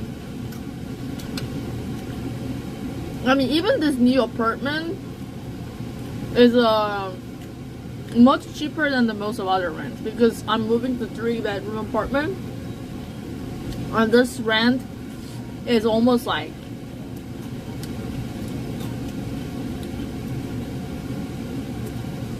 40% cheaper than the average rent around the area. So I'm like, hell yeah.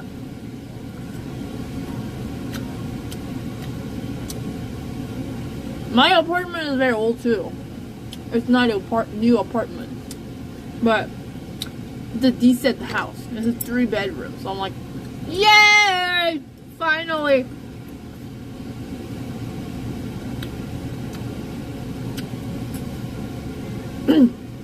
To own? I don't know.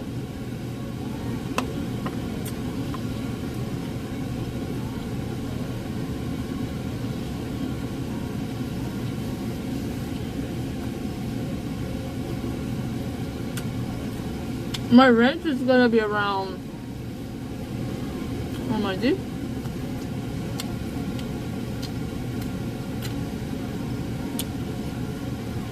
$500, $500 to $600, including the bills. Yeah, something like that. Nice, right? Yeah, 3-bedroom, chav. I will do the house tour.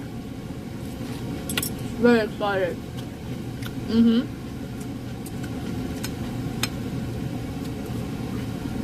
Yeah, that's why I just like made a contract right away. Like, deal!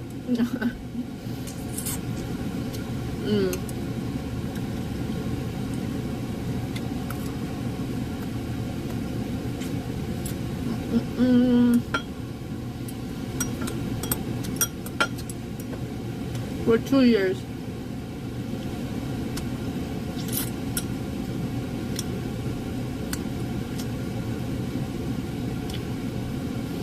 Yeah, but like I don't have money to own the house. Like having the house in Korea is like hella expensive.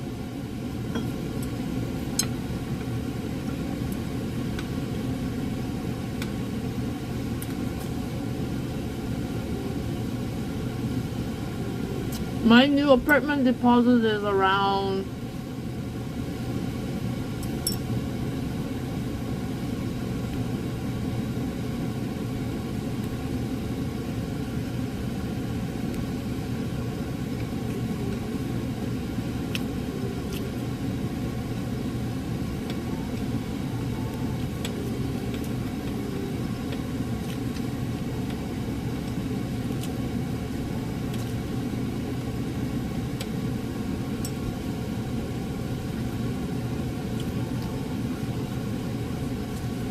$55,600.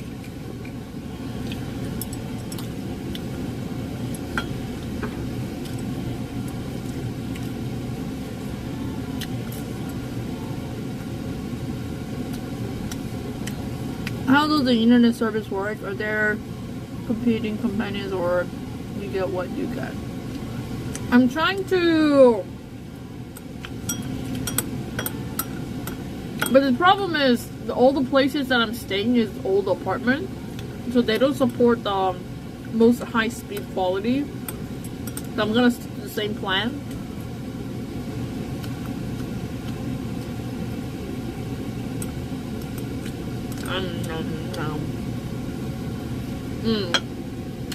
Yeah. So only the new apartment can use the high-speed quality of the internet, but all the places that I moved, even this place, because all those buildings are old, I don't know why they don't support it.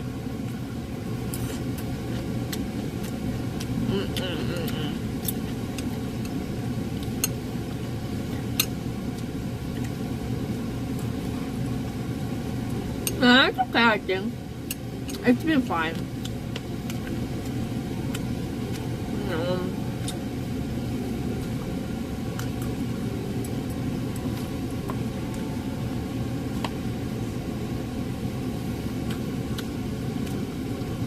Download speed?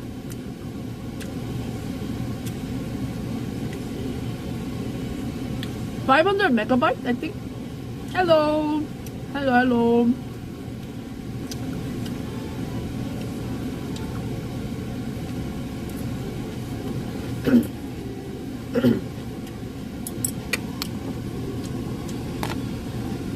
Yeah, but we have like 1 gigabyte.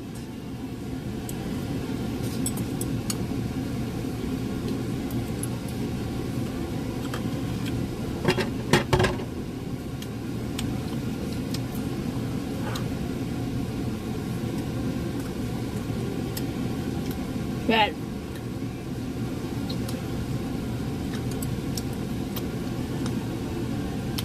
Nom. Ta-da!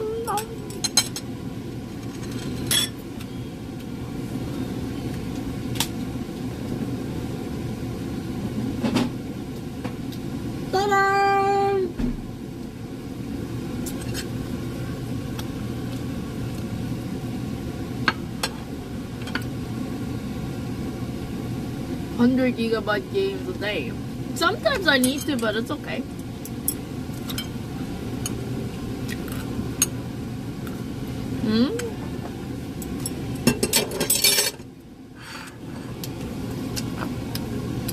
Right? It was so cheap too. I mean, not cheap, but relatively cheap.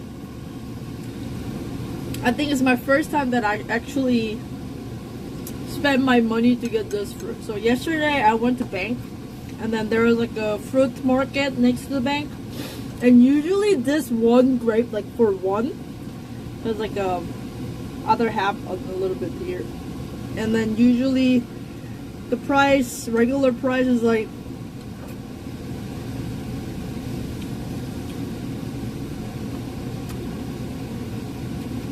$7-8 for one grape.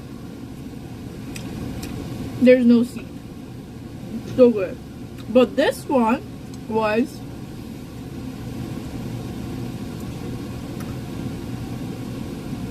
like $3. So I was thinking like, oh my god, that's 1 sub, I'll get one. In my brain these days, my current account work as 1 sub.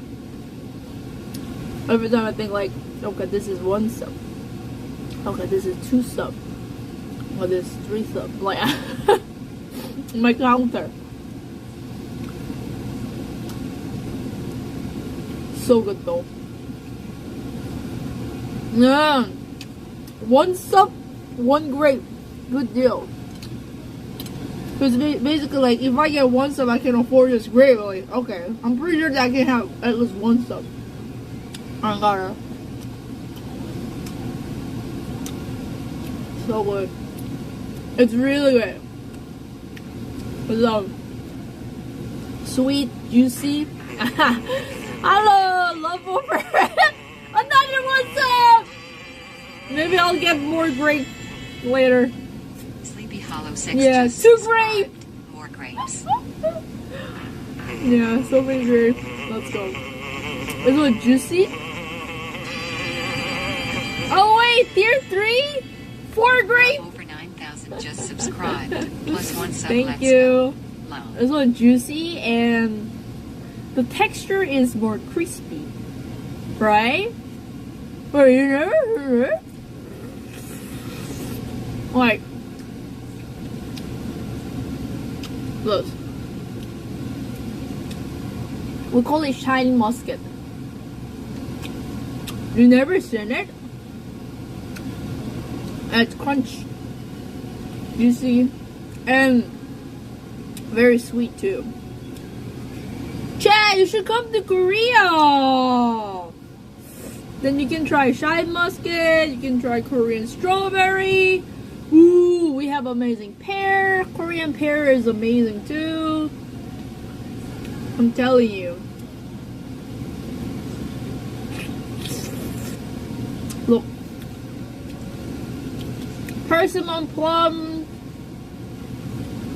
What else? Apples are great too. Korea has a lot of great fruit. Tangerine, Jeju tangerine.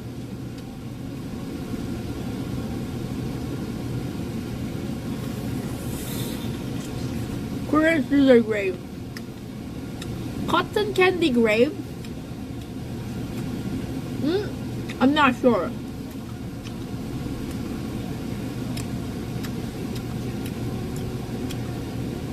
Yeah, Korean stews are great.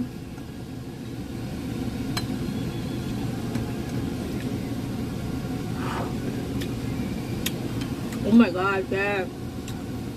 What happened? Only a few years ago, Korea used to be like, if I say like, I'm from Korea, like, Korea who? You know? People didn't really know about it. But these days, all around the world, everything is like Korea #1. I'm so happy.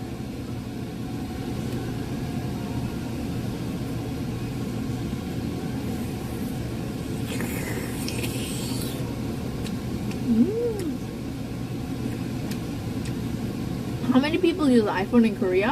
Why many people use it? Koreans love iPhone. I've been only stick to the Galaxy, but a lot of people love to use iPhone.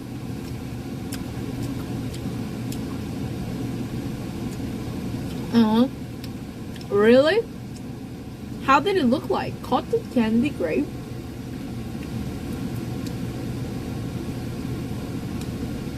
$1,400? Wait, where you from? Why is it so expensive? What could be some?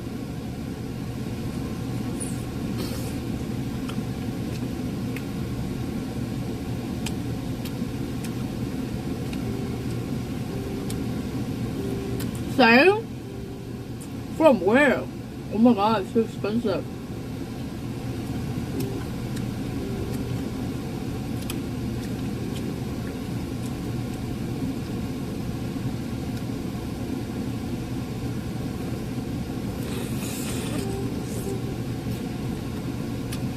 Canadian. 아, 캐나다. 캐나다면은 wow, it's very expensive. Autumn grape like Australia. Don't know what the autumn grape is.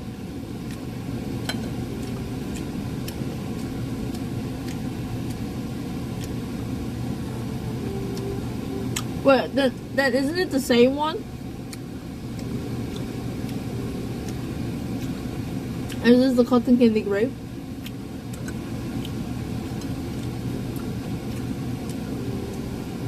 Yeah, super sweet.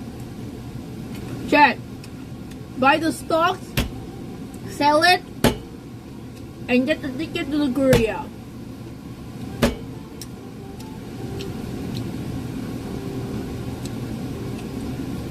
Invest. Make some money. Korea free trip. Yeah. But seriously, check out some Korean stock markets. There's a lot of opportunities in Korean market these days, chat.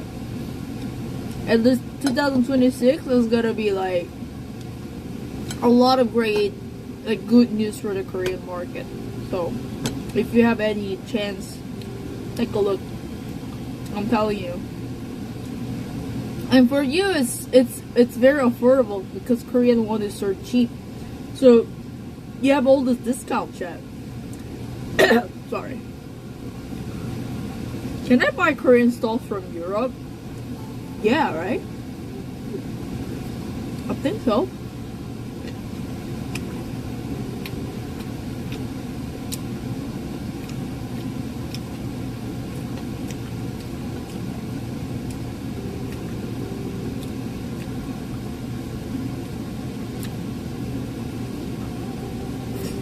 Like, we got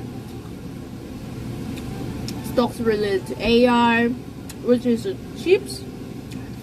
And if you want to make a chip, you need other ingredient, right? Like glass. What else? 뭐지? I only remember the glass. Like glass and the services to check if it's like have a malfunction or not. This companies we have as well. And because of the AI data center, if you want to build the AI data center, you need the construction company, which is Hyundai or 두산 에너빌리티였나? I forgot about that. This one. Like pretty new to me. I have to study about it. But to build a data center, you need this and that, right? So, but we have that in Korea too. New Expedition 33. I think I can play a little bit. 그것도 있고, like data center.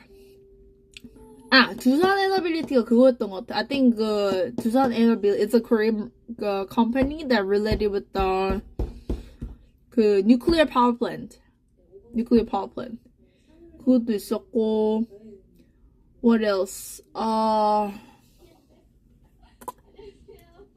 고려아연, related with the silver gold. So if you don't wanna do this, you can think of like if you don't want to be part of like, if you feel like AI's bubble or whatever, then you can use it as a gold and silver as a hedge. We have that too. Oh, POSCO. I started to studying about POSCO as a Korean company also.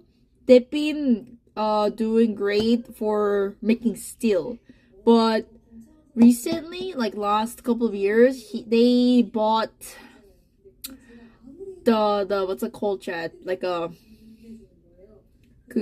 land for mining the lithium in Australia, and then they've been collaborating with one of the companies in Australia that they try to invest in lithium. So like POSCO, if you want to looking for lithium, we have POSCO. What else? Weapons. If you're interested like militaries, we have a lot of military companies. Tank, missile, aircraft. ships. Oh my god, see? We get everything. Ship for not only military but also like LPG transfer, like ship. So there's a lot of chances. So if you're interested in, like, seriously, take a look. 2026, Korea. You know, and also the government right now is super supportive to stock. I mean, that's why it's a very viral right now in Korea. So here's the thing. One of the reasons why Korean stock market never grow well was because of the law. And the current government is doing a lot of the revolution. So the law is supporting the stock market right now. They're really trying to support and help the stock markets. It's been a biggest issue for Korea that all the monies and assets are people only put in the real estate. And before it was okay because Korea was very like starting from poor and then we grew a lot. And then this is becoming a problem because real estate is not the best. Like it shouldn't be like a, how do I say that? Invest in like a active investment asset, because it's kind of like a pond. Like it get rotted eventually. But stock is different because it flows. The money flows. So this has been the biggest issue for the Korea. The government's never really changing the laws more benefiting to the stock, and that because of that, a lot of the companies in Korea, even if they make a lot of money, even if they're doing a high performance, they didn't really care about the stock price. But a lot of the law actions are they're making a lot of laws for giving a pressure for the companies to managing their stock price. And then a lot of the experts from the Wall Street are saying that Korea stock market price has been suppressed a lot. It's like we call it Korean discount. And then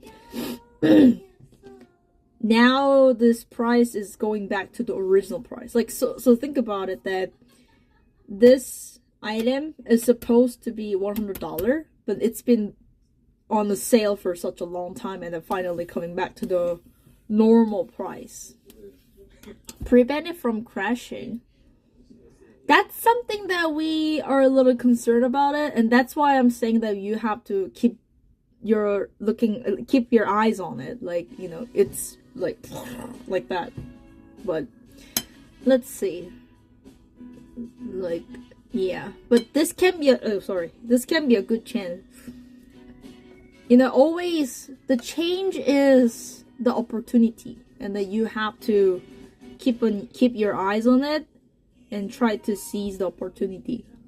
You know? But I'm telling you, I think there's a lot of opportunities out there.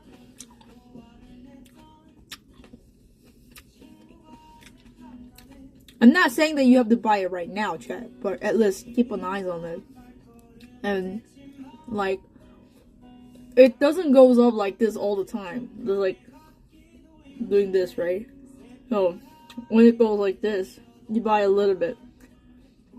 This, buy a little bit. This, buy a little bit, and then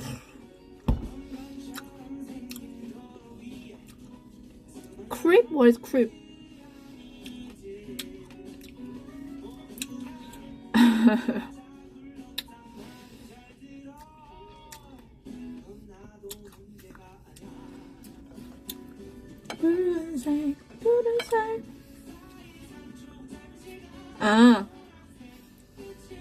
No, it's the same place. I'm moving out on March.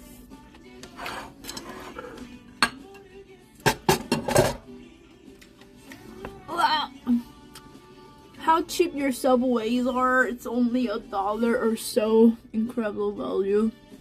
You know?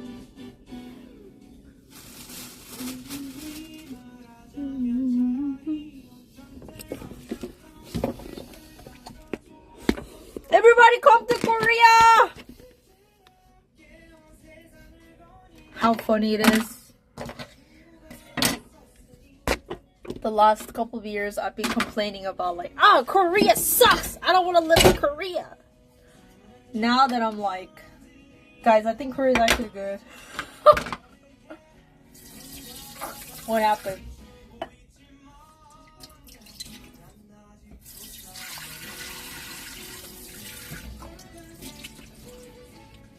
I mean, but I keep complaining about the same thing, Chad.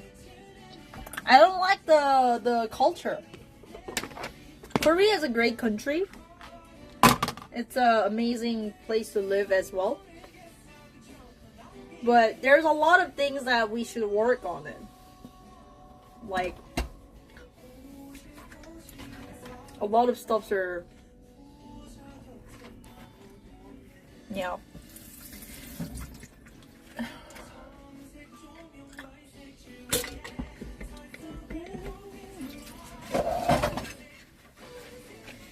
What I think is that I think more of the Koreans start to having some more interest in humanities, philosophy.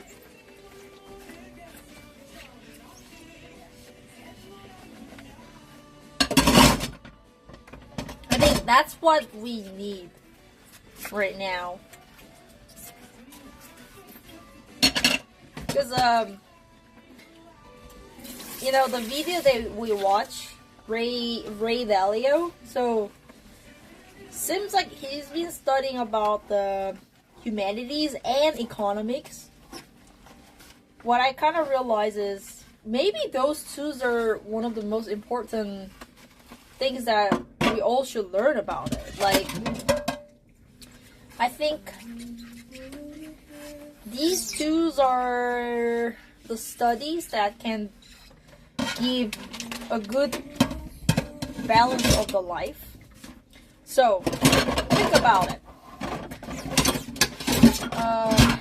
Money is important because money is a tool to survive, you know, and also money is a tool to give us more of the freedom, like giving us more like options and chances. Could be time, could be choice. It gives us more variety of the choice. So money is important in a way, you know. At the same time, that doesn't mean that money is the only important thing. Besides that, no matter what, the most important thing is the humanity. I still believe that, you know. But think about it. If you only consider about the humanity and that you have no money, you have no survival skills, then it's really, your life is gonna be really difficult, right? So what I kind of realize is maybe we need to learn these two. We need to learn how to live and stay as a decent human being, but at the same time we should learn the survivor skill. And lots of the problems happen these days is because people don't care about the humanities, and if they only care about the money, like as long as they're rich, like they don't care. Well, I think that's where the problems happen. Like, no, like, yes, you just only learn your survival skill, but that doesn't mean that that's a right life, I would say. So maybe what I feel like is Korea has been working great when it comes to economics. So maybe it's a time for people to be more educated, to live as more decent human beings. Not only keep talking about money. Like, But at the same time, as much as we are economically growth, there's still a lot of the problems that, like, while doing this, the radical gap between rich and poor is extreme. So I get that. I get that why I feel like somewhat the symptom of being more materialistic in Korea is a part of the reason is because it's radical. Like the rich and poor gap is too big that everybody's keep talking about the money. Like the rich people keep talking about the money to sustain their money, like the asset. Poor people keep talking about money because they don't have it, so that they need to get it. Like it's maybe, and maybe one of the reasons all this dating is talking about the money is because maybe it's the only chance to have a different lifestyle or to keep up their money flows. So I want to be the part of someone who wants to keep telling people, okay guys, money is important, so we need to learn the survival skills, we need to learn about money, but at the same time we should keep working on how to live as humans, humans. We gotta live like a human, a person.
Last time, Chad, I was talking to Uni, and then I was complaining about something to Uni.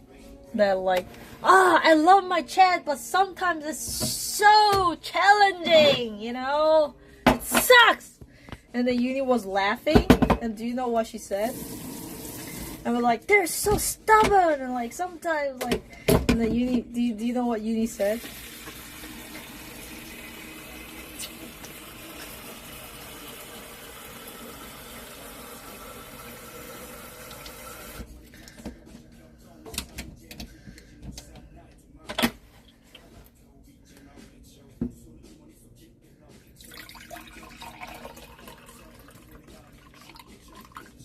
What's it called? Like streamer, like chat. And I was like, okay.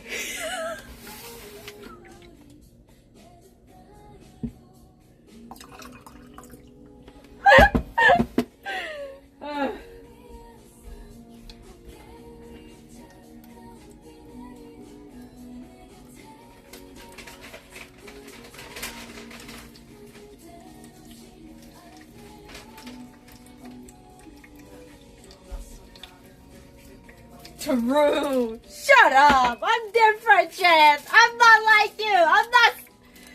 No, actually, I'm stubborn. So that's why I was like start laughing. Like, yeah, true.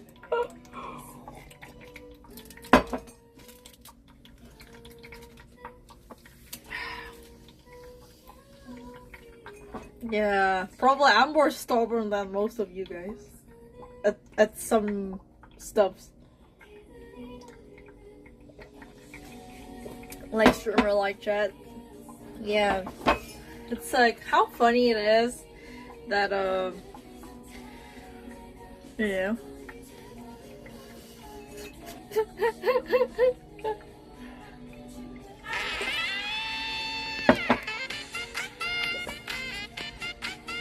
Thanks for the gift of sub, Hazel Tubo.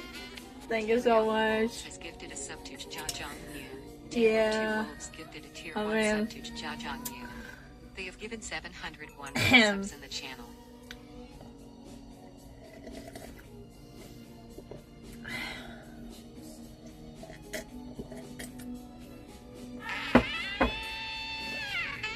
Another gift of sub.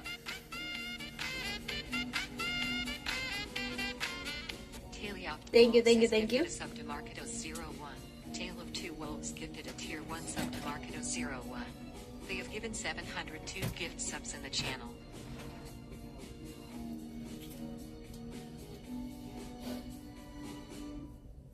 So do you think that you and I are similar? Do you think that we have some similarity? What you think?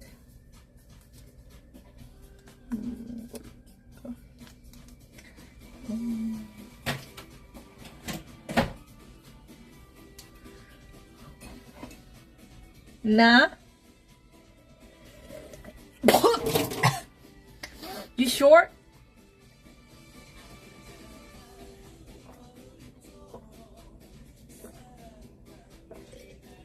I hope not. What the fuck?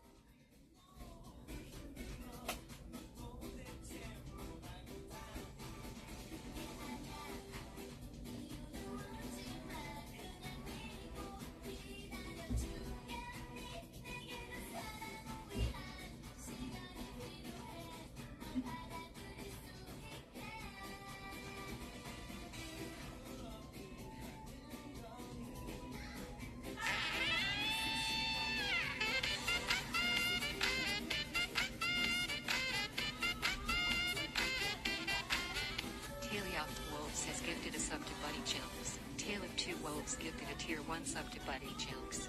They have given 703 gift subs in the channel.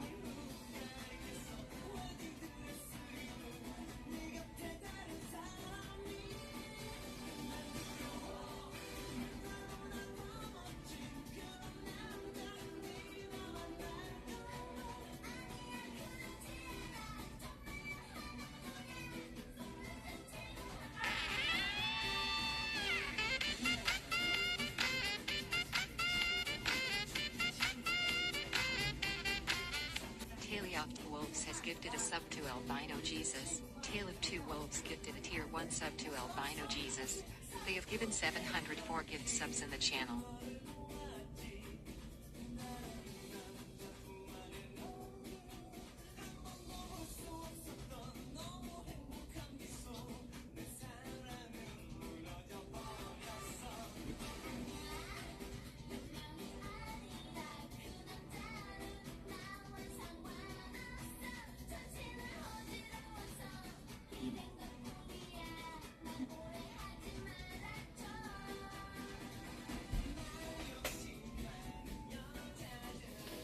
만났다가 헤어져도 받지마. Another gift sub.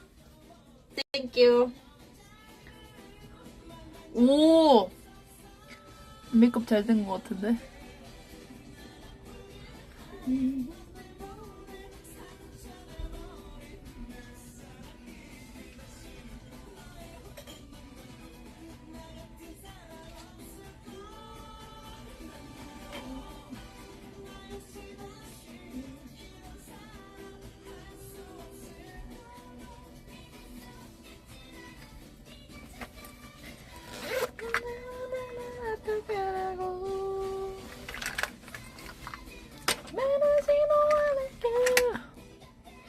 Ew. Last time I had a big pimple, but it has a bit scar and then it doesn't fade it away. It's so annoying.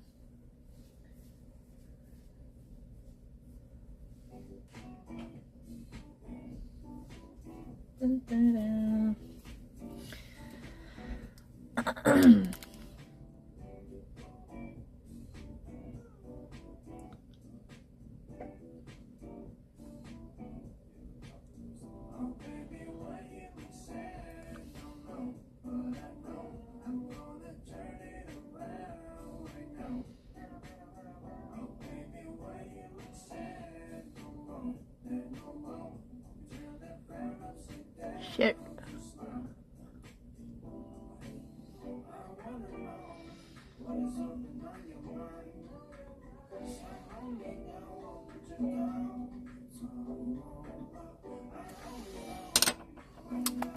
Magic? Yeah, but can't really cover it. Ooh, nice.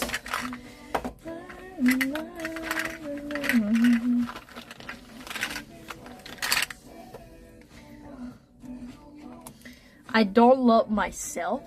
Why?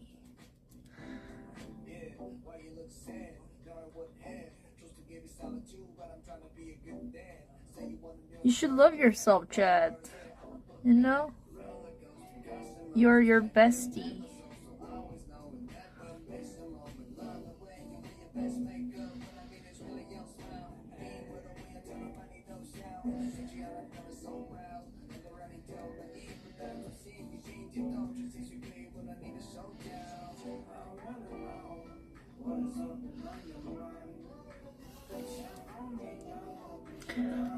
Everybody,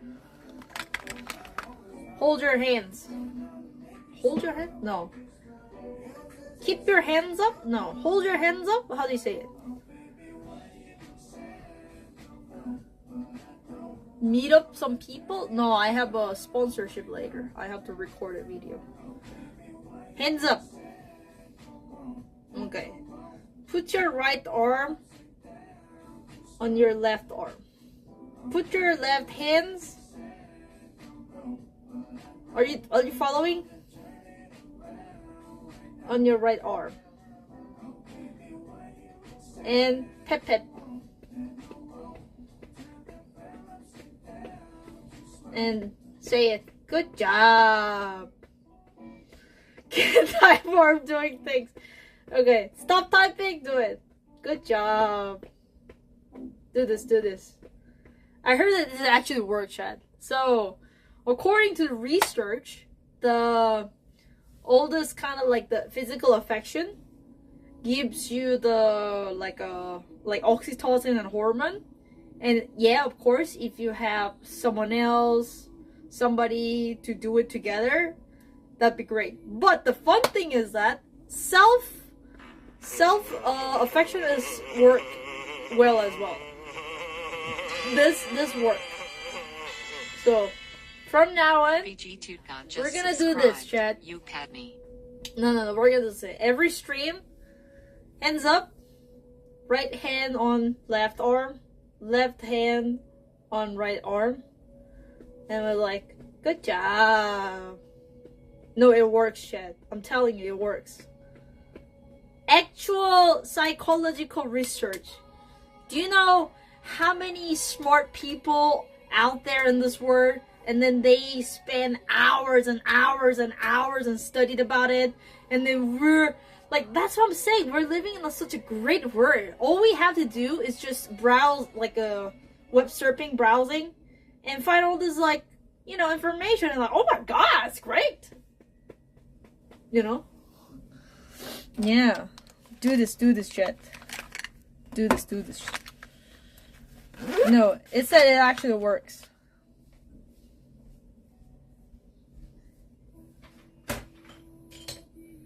And also, considering that, chat, how stupid our brain is, chat. Like, it's so easy to fool. You know, like, good job. And then your brain actually started like, oh yeah, I'm doing a good job. And then that's how you, like, develop your self-love and self-esteem. So easy, isn't it? Feel oxytocin? Nice.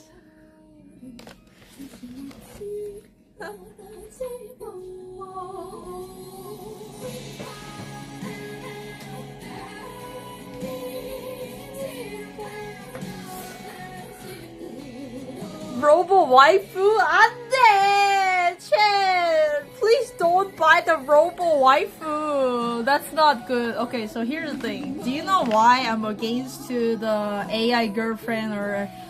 Okay, this is something that I saw interesting recently. So I was watching about another podcast, and then they're talking about how the AI affected the people's like mentality. So I didn't know it, Jack. I didn't know because like I'm using AI for my research assistant. So like usually the way I use the AI, ChatGPT, is for finding some information, or sometimes I put the datas and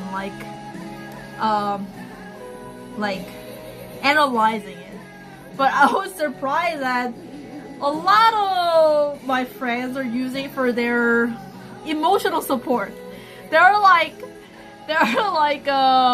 using ChatGPT as their emotional support, and then like ChatGPT doesn't have much of the critical thinking. It will just say whatever you want to hear. So like, oh, I'm sorry to hear that. That must be tough. And I actually tried last time to do some like how it works. And to be honest, for me, when I tried it a little bit, I felt like this sucks. Like, I don't know. It's just yeah, it agrees everything with you. Like that. Like I was like, okay, yes. What did I expect? It's AI, and then it just keep like doing the sugar coated word. Like oh, that must be tough.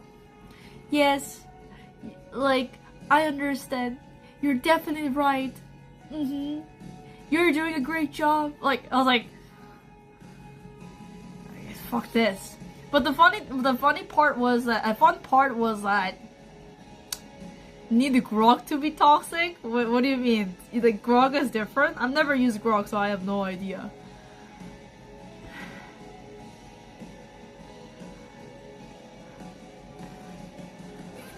Oh really?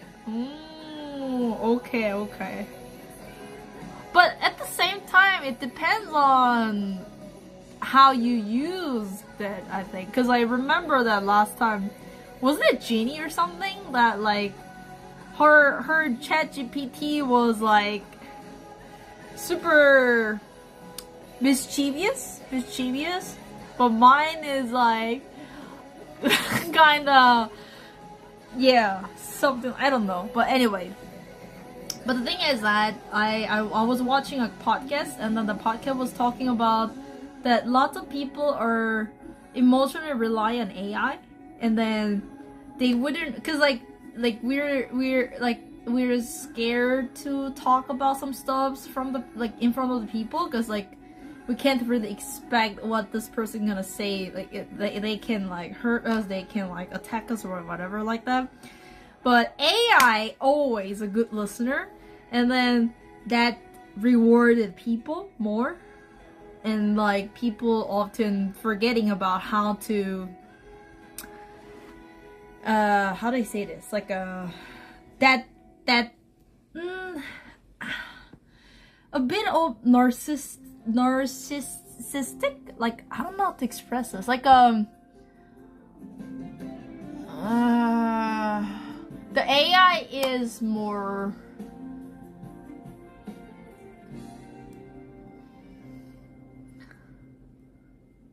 like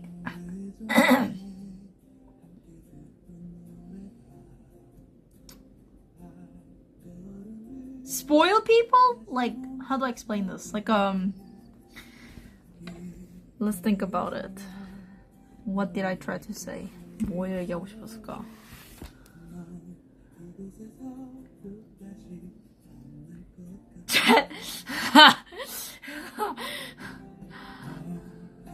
Sure, it tells you what you want to hear. Ah, yes.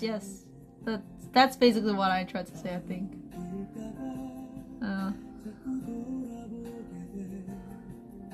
Accountable? Accountable이 뭐야? What time is it? 1시, 2시.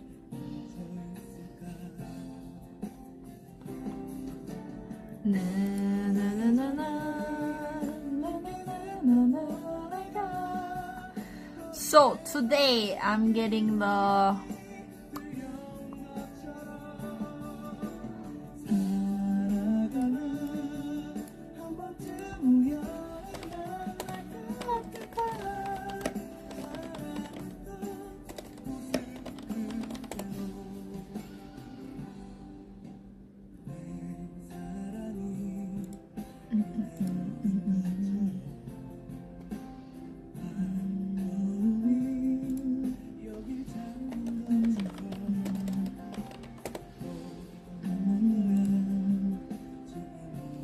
한 시간.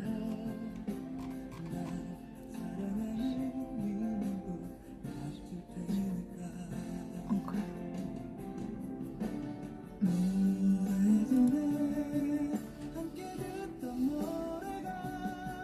I'm getting sponsored for the hair. They're gonna wash my hair, I think. I will tell you about it.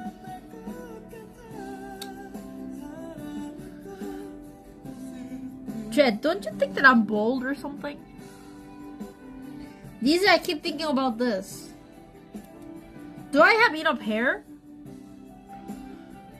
Like, isn't this supposed to be more like black? Is it too white?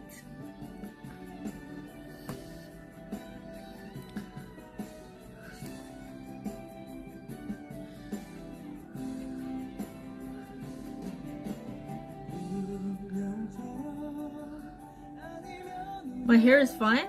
Really? Like,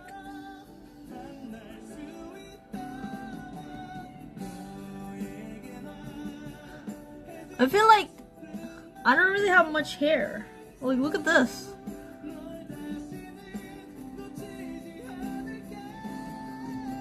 Whoa. Empty.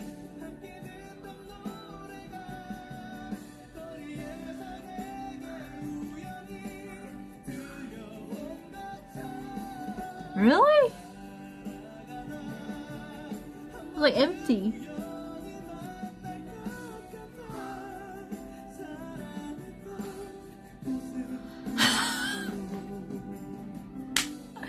But I'm a woman, I'm a lady, we're different. Biologically different. Ali, look. Is it too empty? I look closer! 제대로 보란 말이야. Look closer!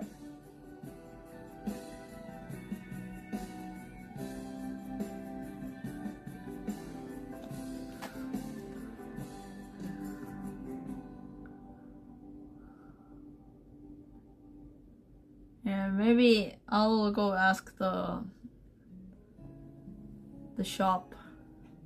Do I have so less hair, or like, am I balding? Do I need to do special treatment?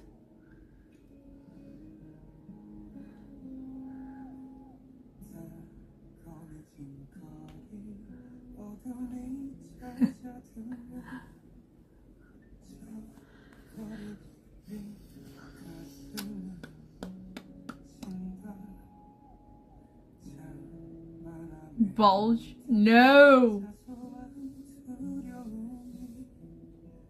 Maybe go to Turkey? Maybe. Our next Turkey trip is gonna be hair implant. New hair stream. Hi guys! Yeah, how do they do it actually?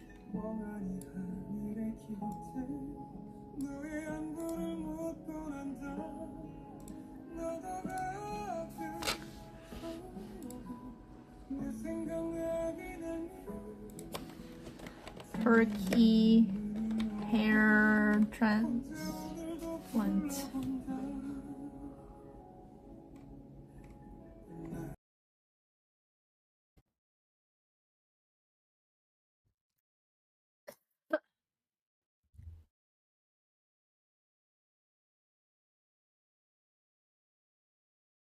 Hello?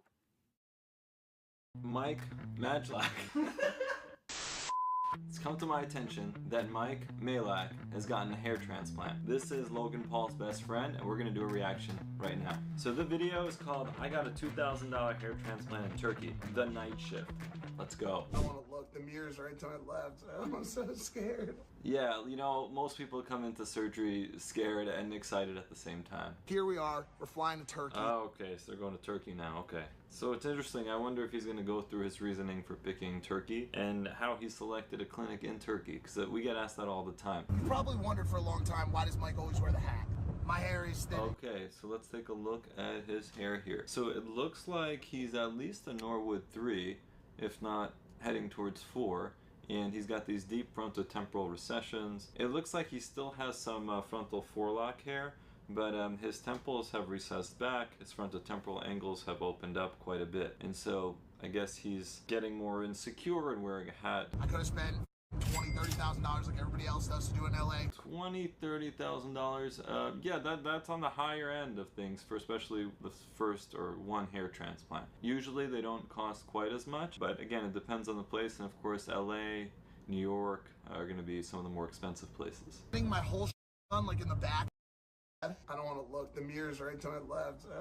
So they have already marked out his hairline. Yeah, I mean, I'm just looking at the design of the hairline itself, and what I'm seeing here is that into the corner, it's a bit of a sort of sharp corner. I tend to go with a more rounded corner, but this is definitely one approach to designing the hairline. I like that they didn't take his not like crazy, not like bald, not skin, but thin. This seemed like a good solution. I wanted to go to Turkey, I wanted to see the country, and I wanted to try something that I think that most people out there who are working can afford. Here we are, we're flying to Turkey. Oh, okay, so let's take a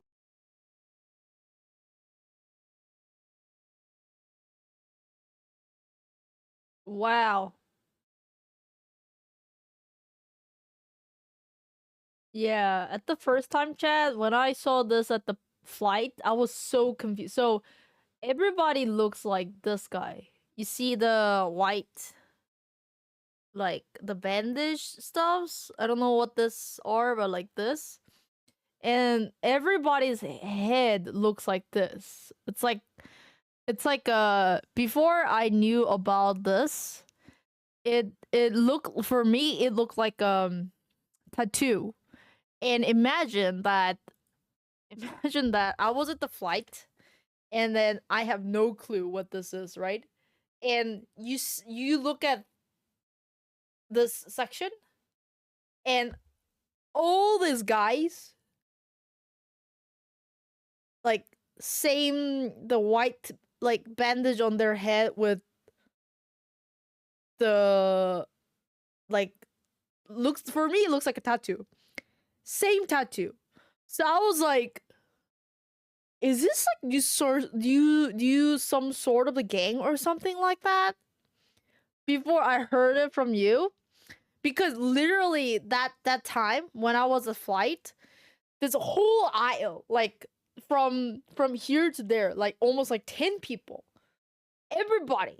It's like, you know, like each row, like almost like 10 row, the people are sitting, and everybody has the same patterns on their like head, and everybody's shaved as well. So I was thinking like, so this is how it looked like when I saw it for the first time.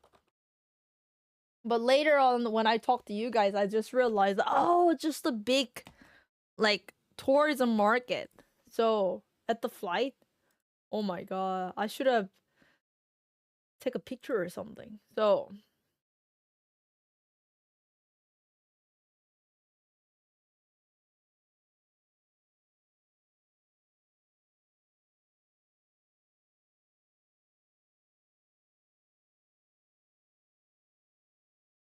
I was looking at it, right?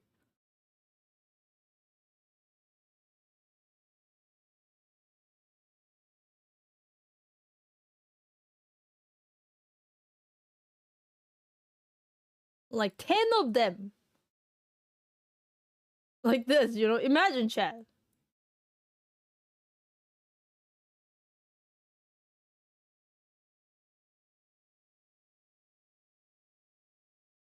Sitting on a chair like this. 그리고 everyone looks like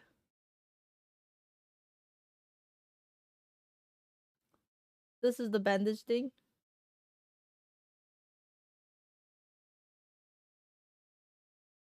진짜 이렇게 생겼다니까?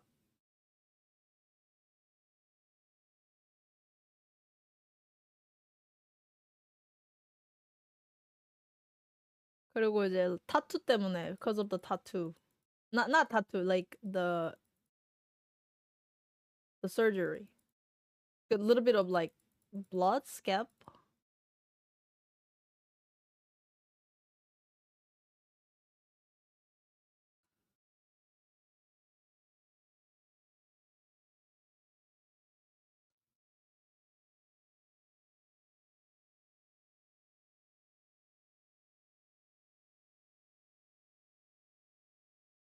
Imagine chat like this. I was so confused. Yeah. Oh. Yeah, yeah, yeah. Yeah, yeah. Maybe it was like a package tour. The whole group of the people sign up for the package tour, and then everybody like go together. Maybe because of the group promotion or something, right? Could be. But it was quite an interesting experience.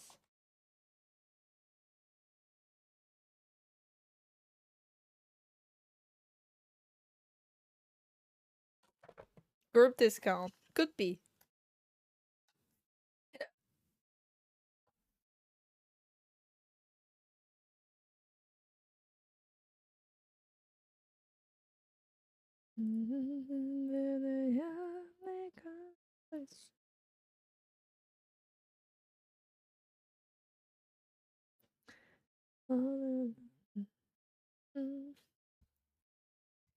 Okay.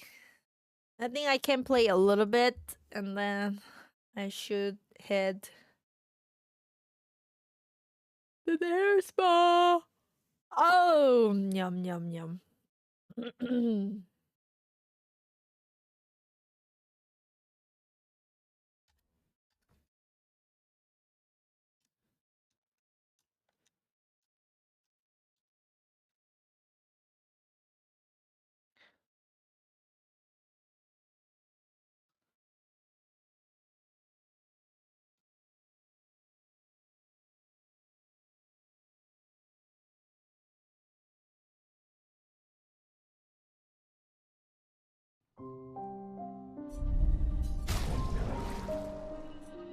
Oh, actually, I played off stream and then I killed those guys. So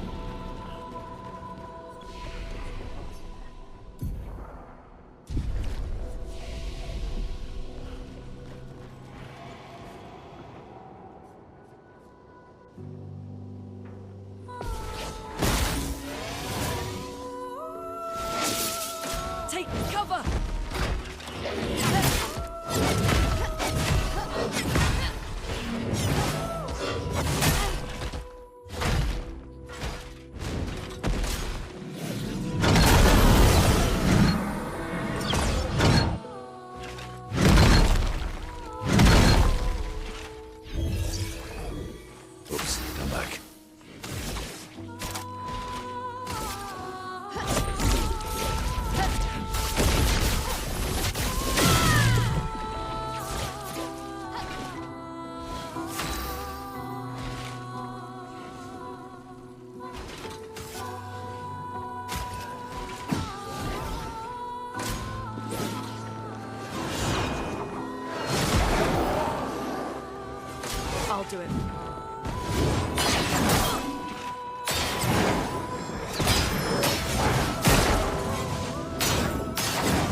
ready to evade.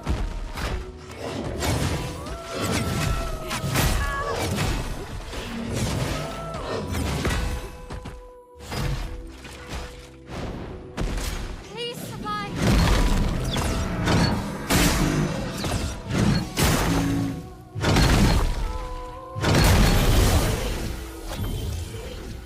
Time to hit big.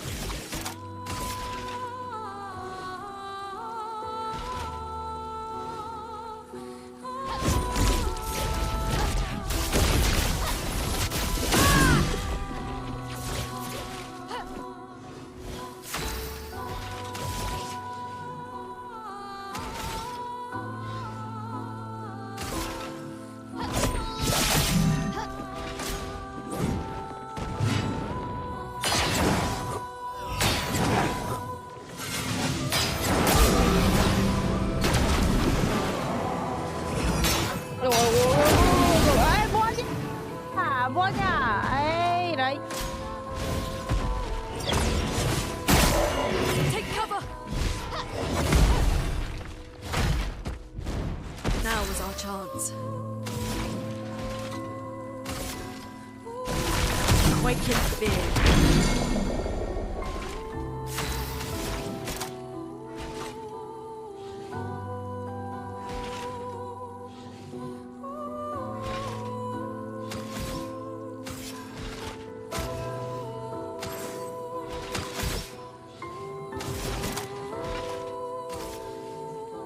A brilliant light. Well, I'm embarrassed.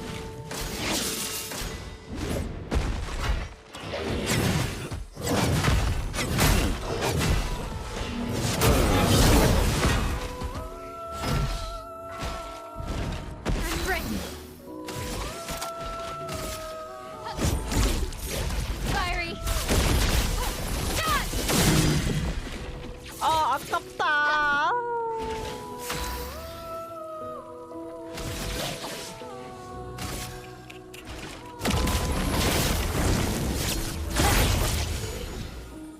Well, I'm embarrassed.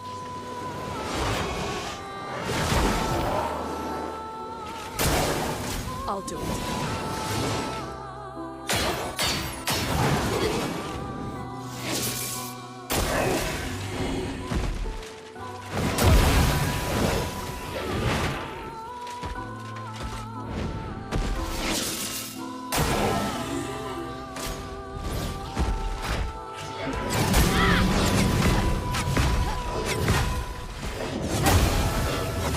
안 돼.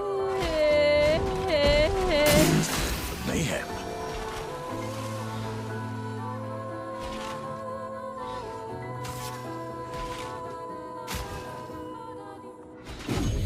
Time to bleed.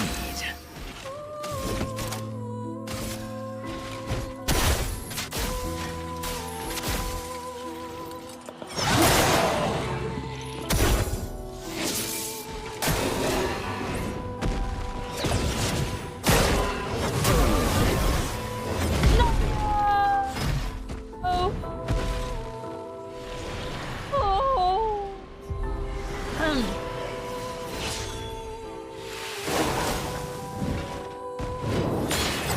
Feel better.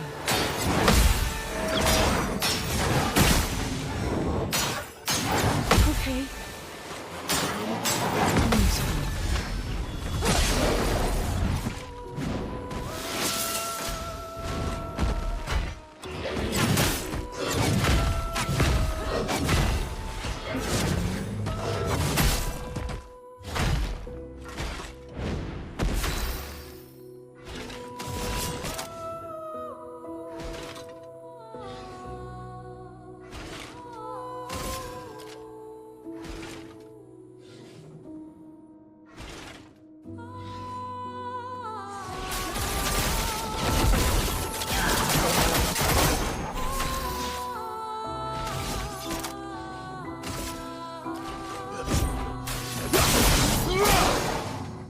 You're outmatched.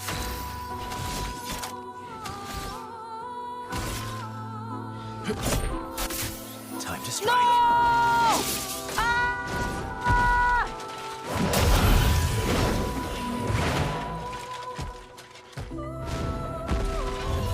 once more.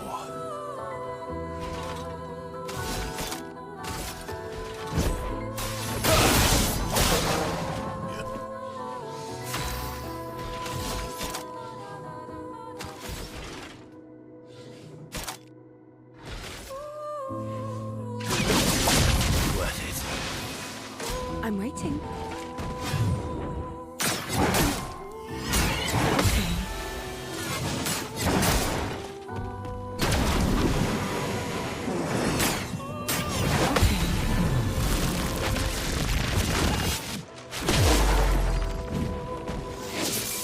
Try me.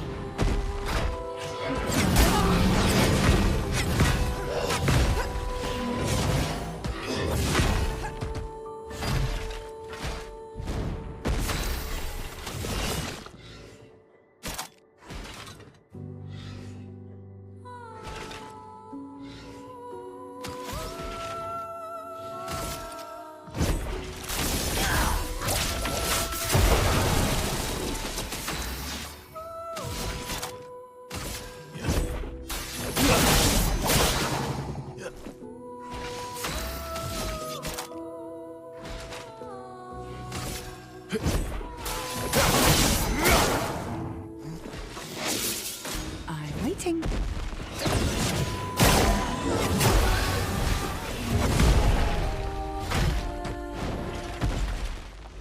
Oh, ski.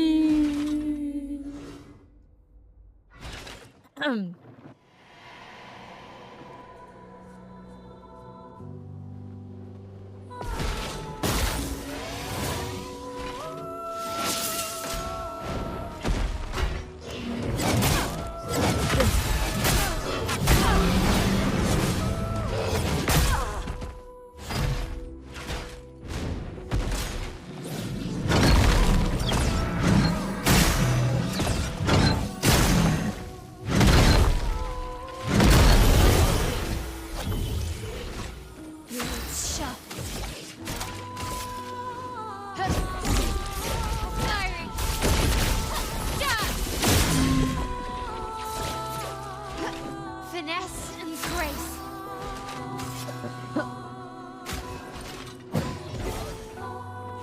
Your turn to dance.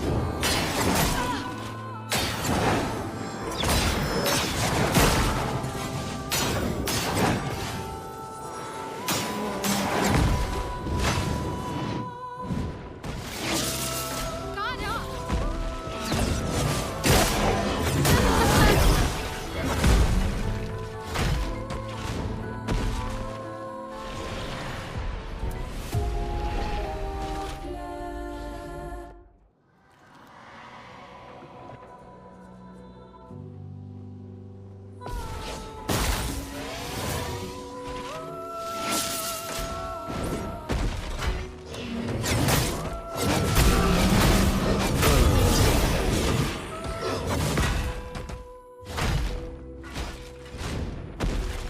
Almost lost you.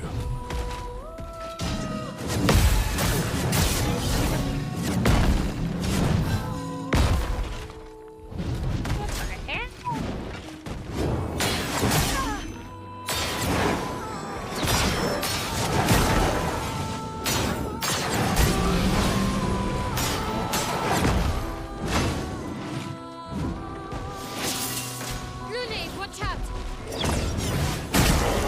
Parry it. The dance begins. Fiery. Dodge.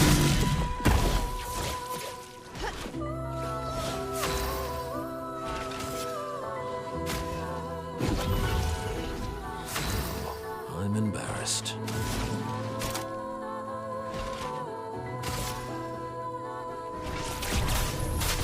Feel the embrace.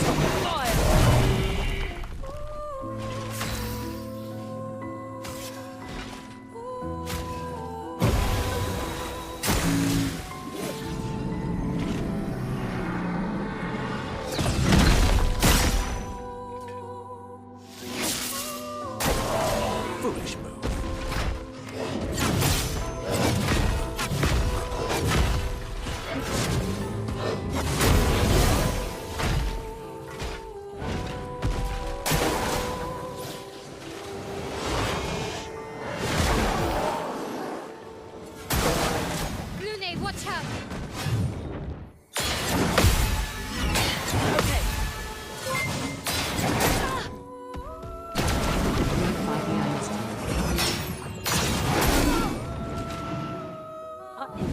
extra 200 bit. Thank you so much.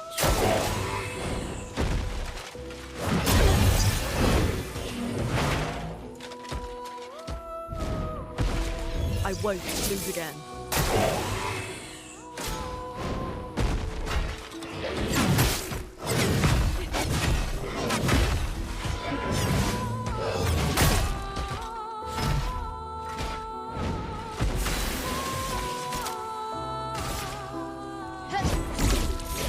Fiery. Dodge! Let's spill some ink.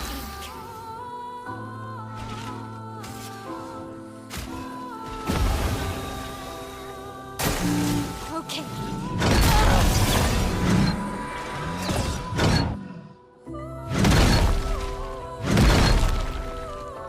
I won't disappoint. Let's dance.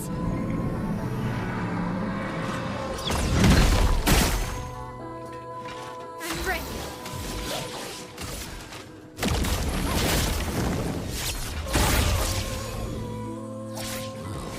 I'm embarrassed.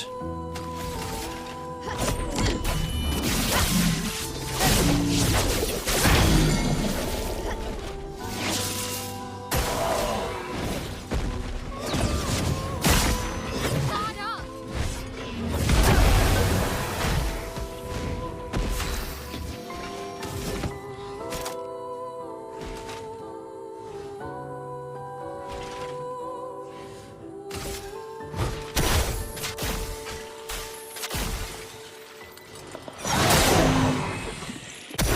Violence.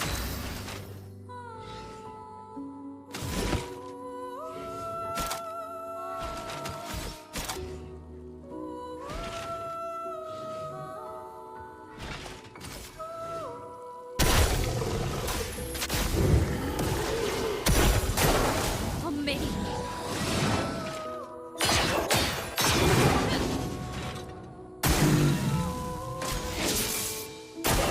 Start up.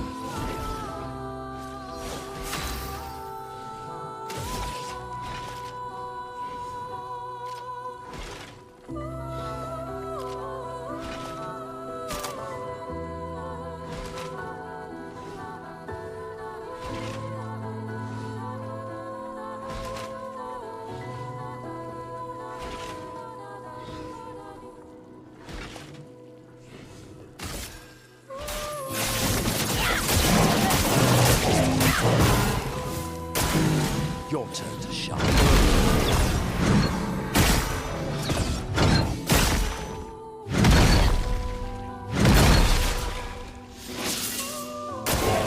Okay.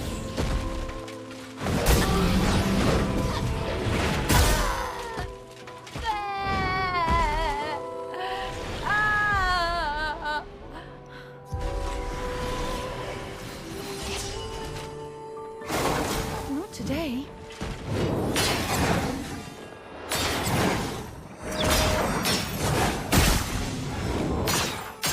Peaceful. Okay.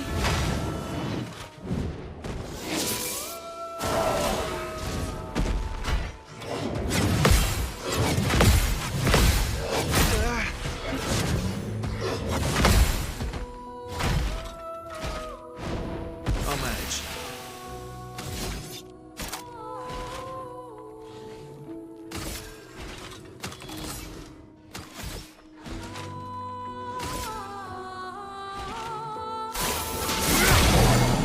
I've lived through worse.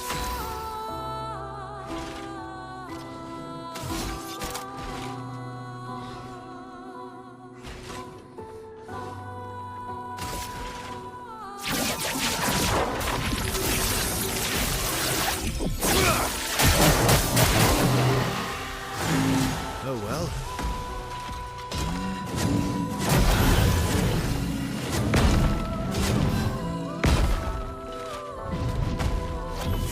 once more.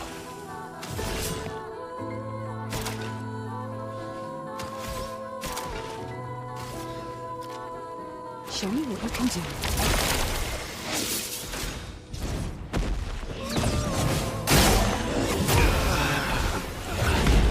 No!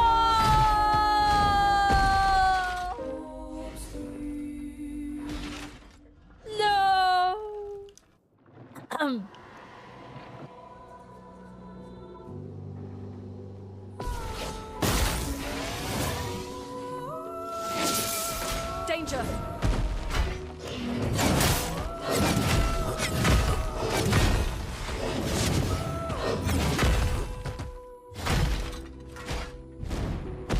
That's more like it.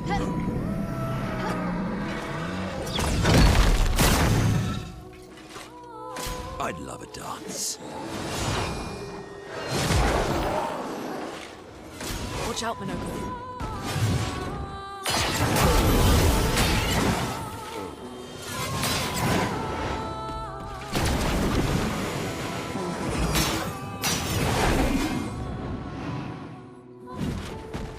I am filled with murderous rage.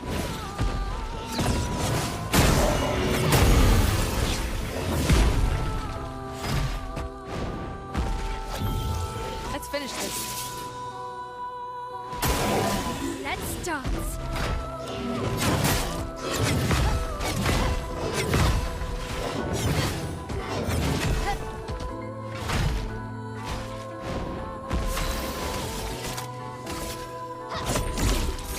Firing.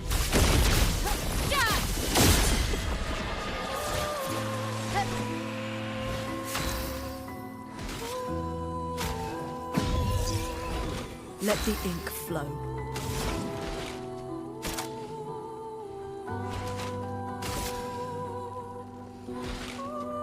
Feel the embrace of fire.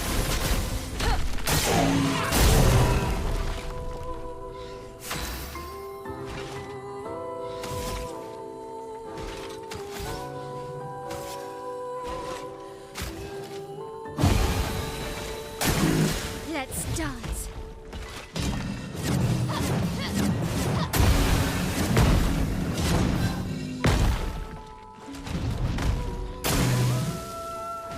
It likes you.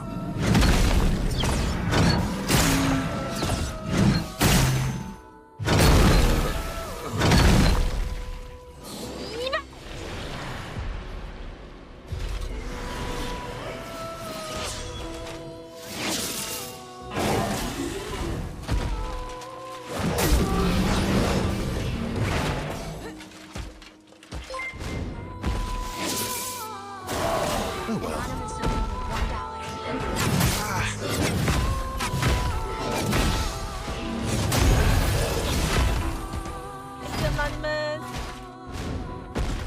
Let's carve a path. Radiance away.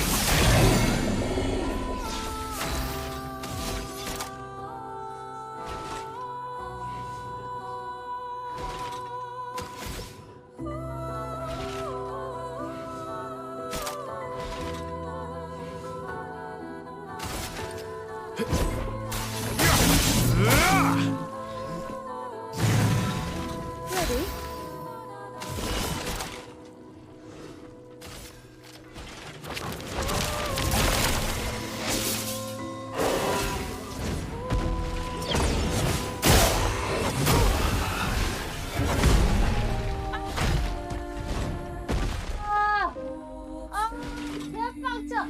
Ah! Hello.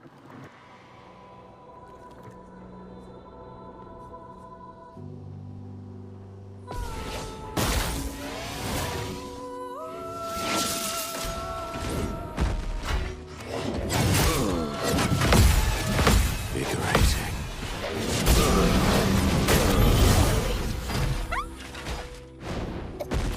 I must exact revenge.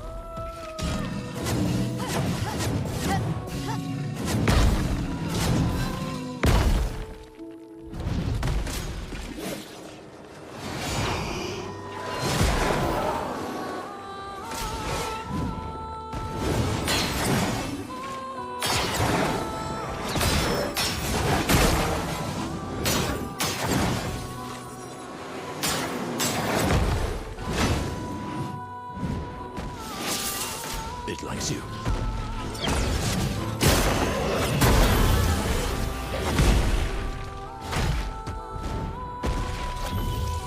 Still need your help.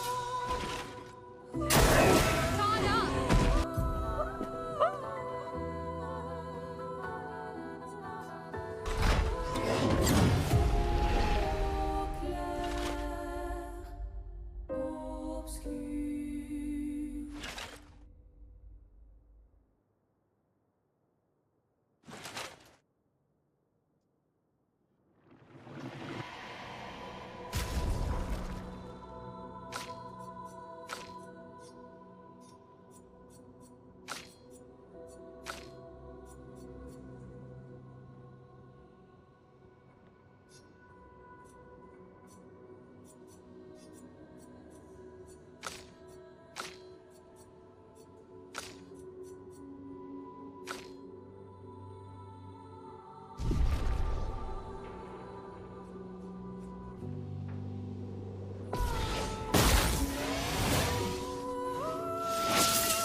It likes you.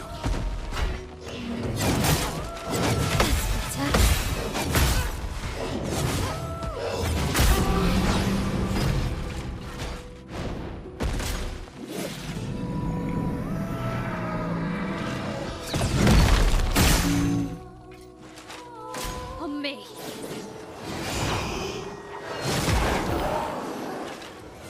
On me.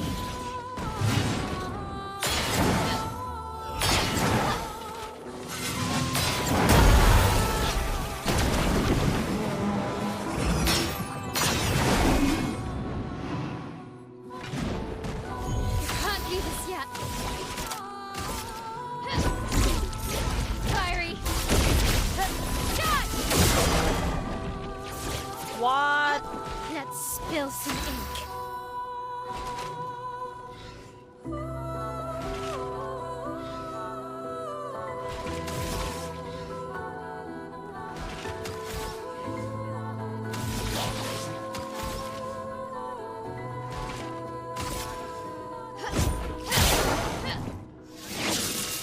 Minoko, parry!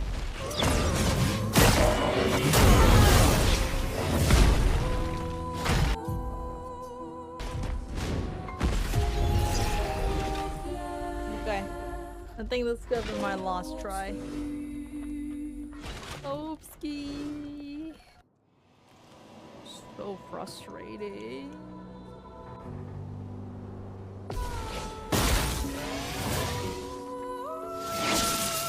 Parry it!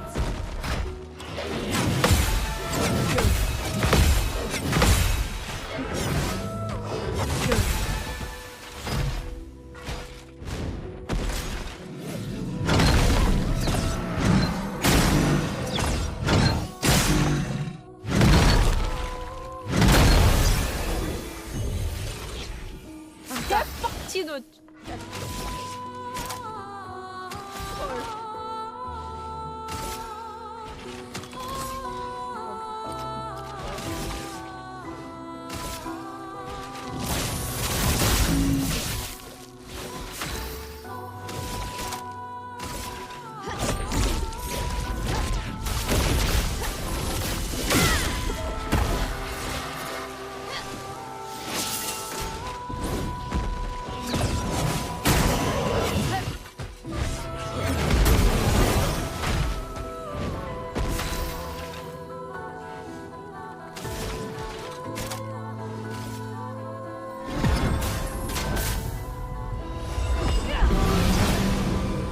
Well, I'm embarrassed.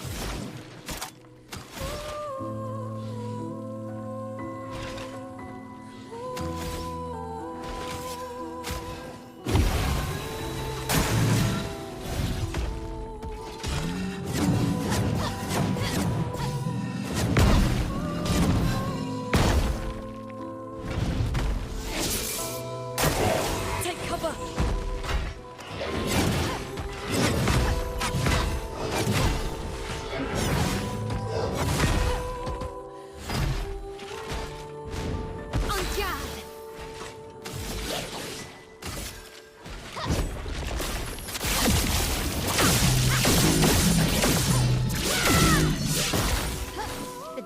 begins.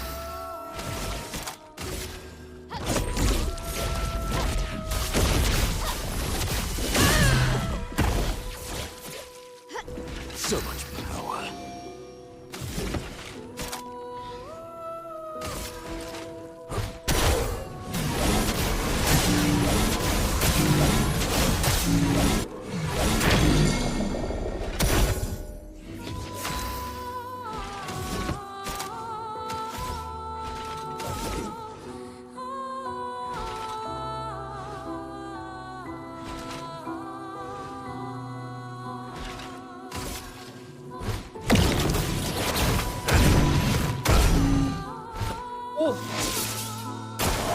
Parry it!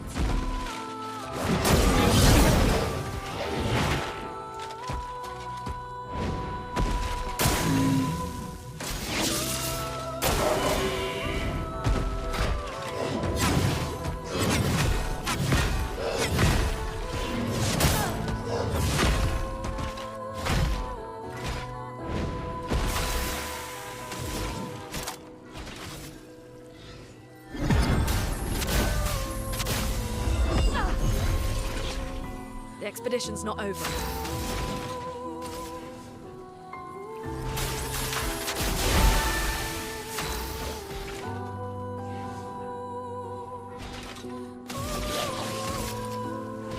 You can't escape.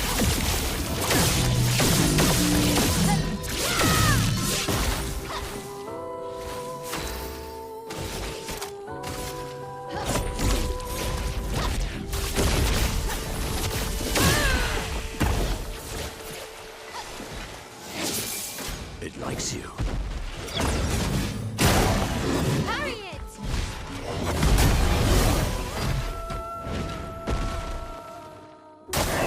On me!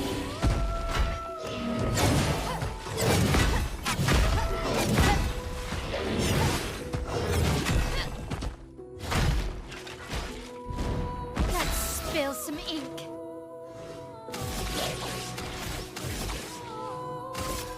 On fire! En garde!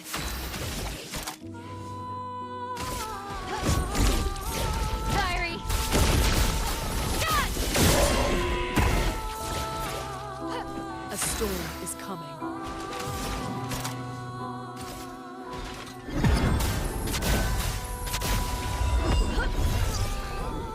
You don't get to die yet.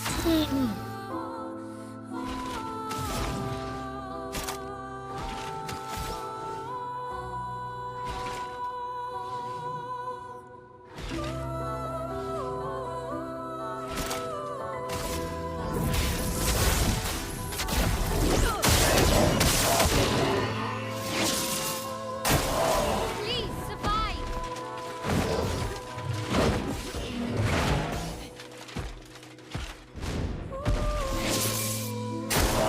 Okay.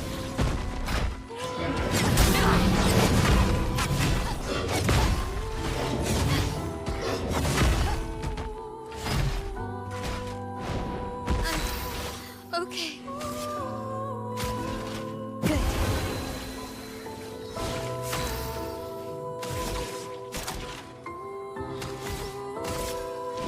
On fire.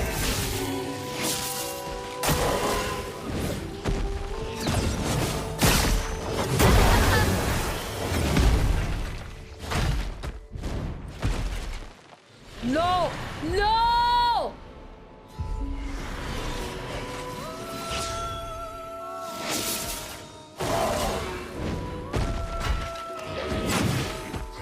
Feel better. Ooh.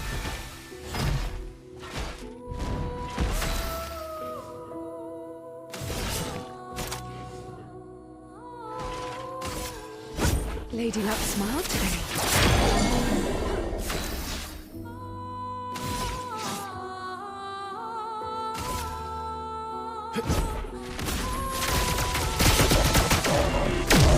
I'll always come back.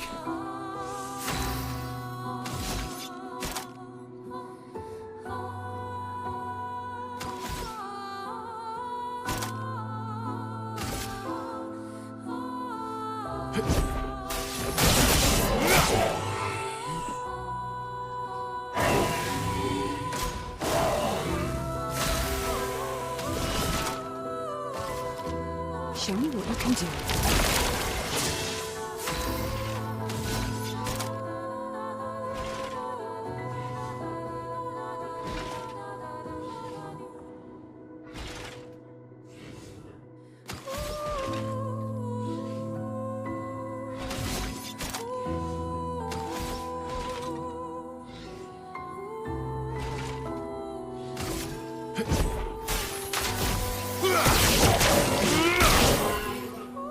You're outmatched.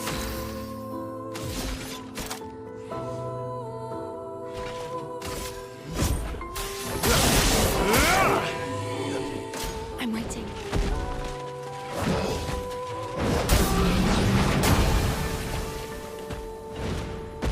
Just try it.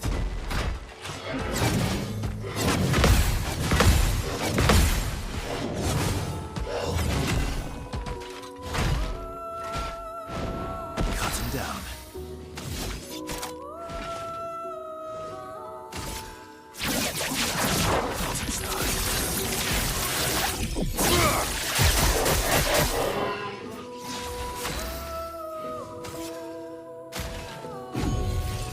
I'm back.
You're outmatched.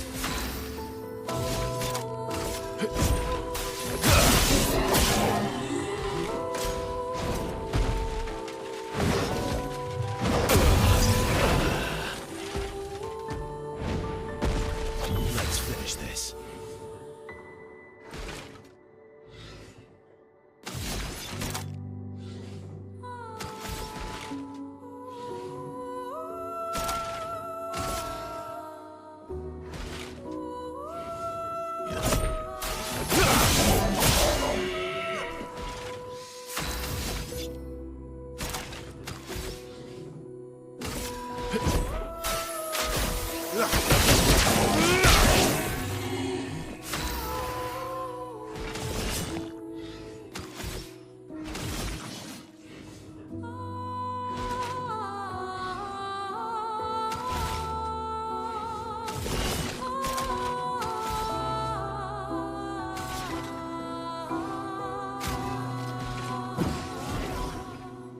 Bring it on.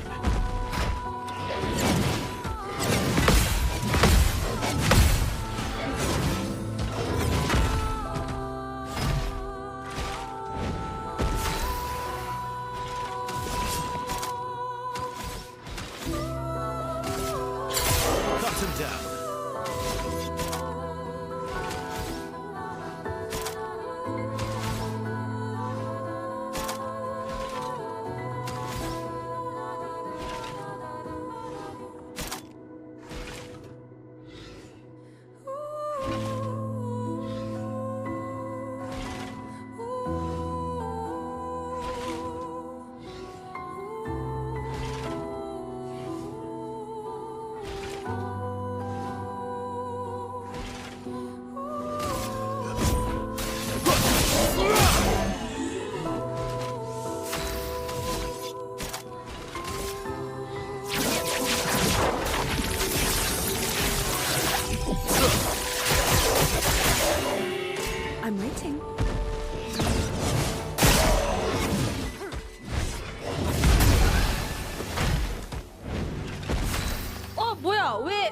Pedestal doesn't revive? I thought... Wait, what? Oh, what the fuck? Go again.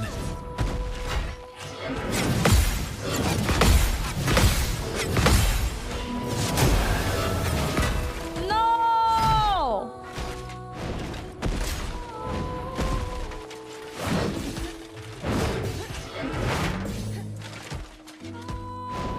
Here we go. No! 또 almost there. 거의 다 왔는데. 제발.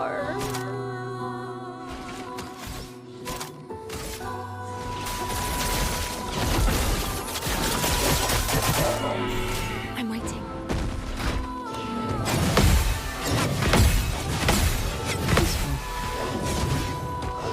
Feel better.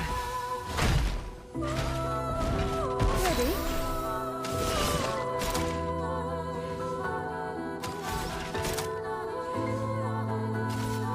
Show me what you can do. Take your shot.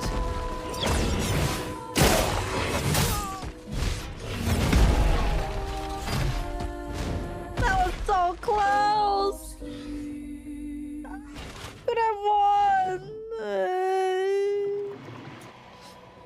Alright, guys. I gotta go for now. Oh, okay.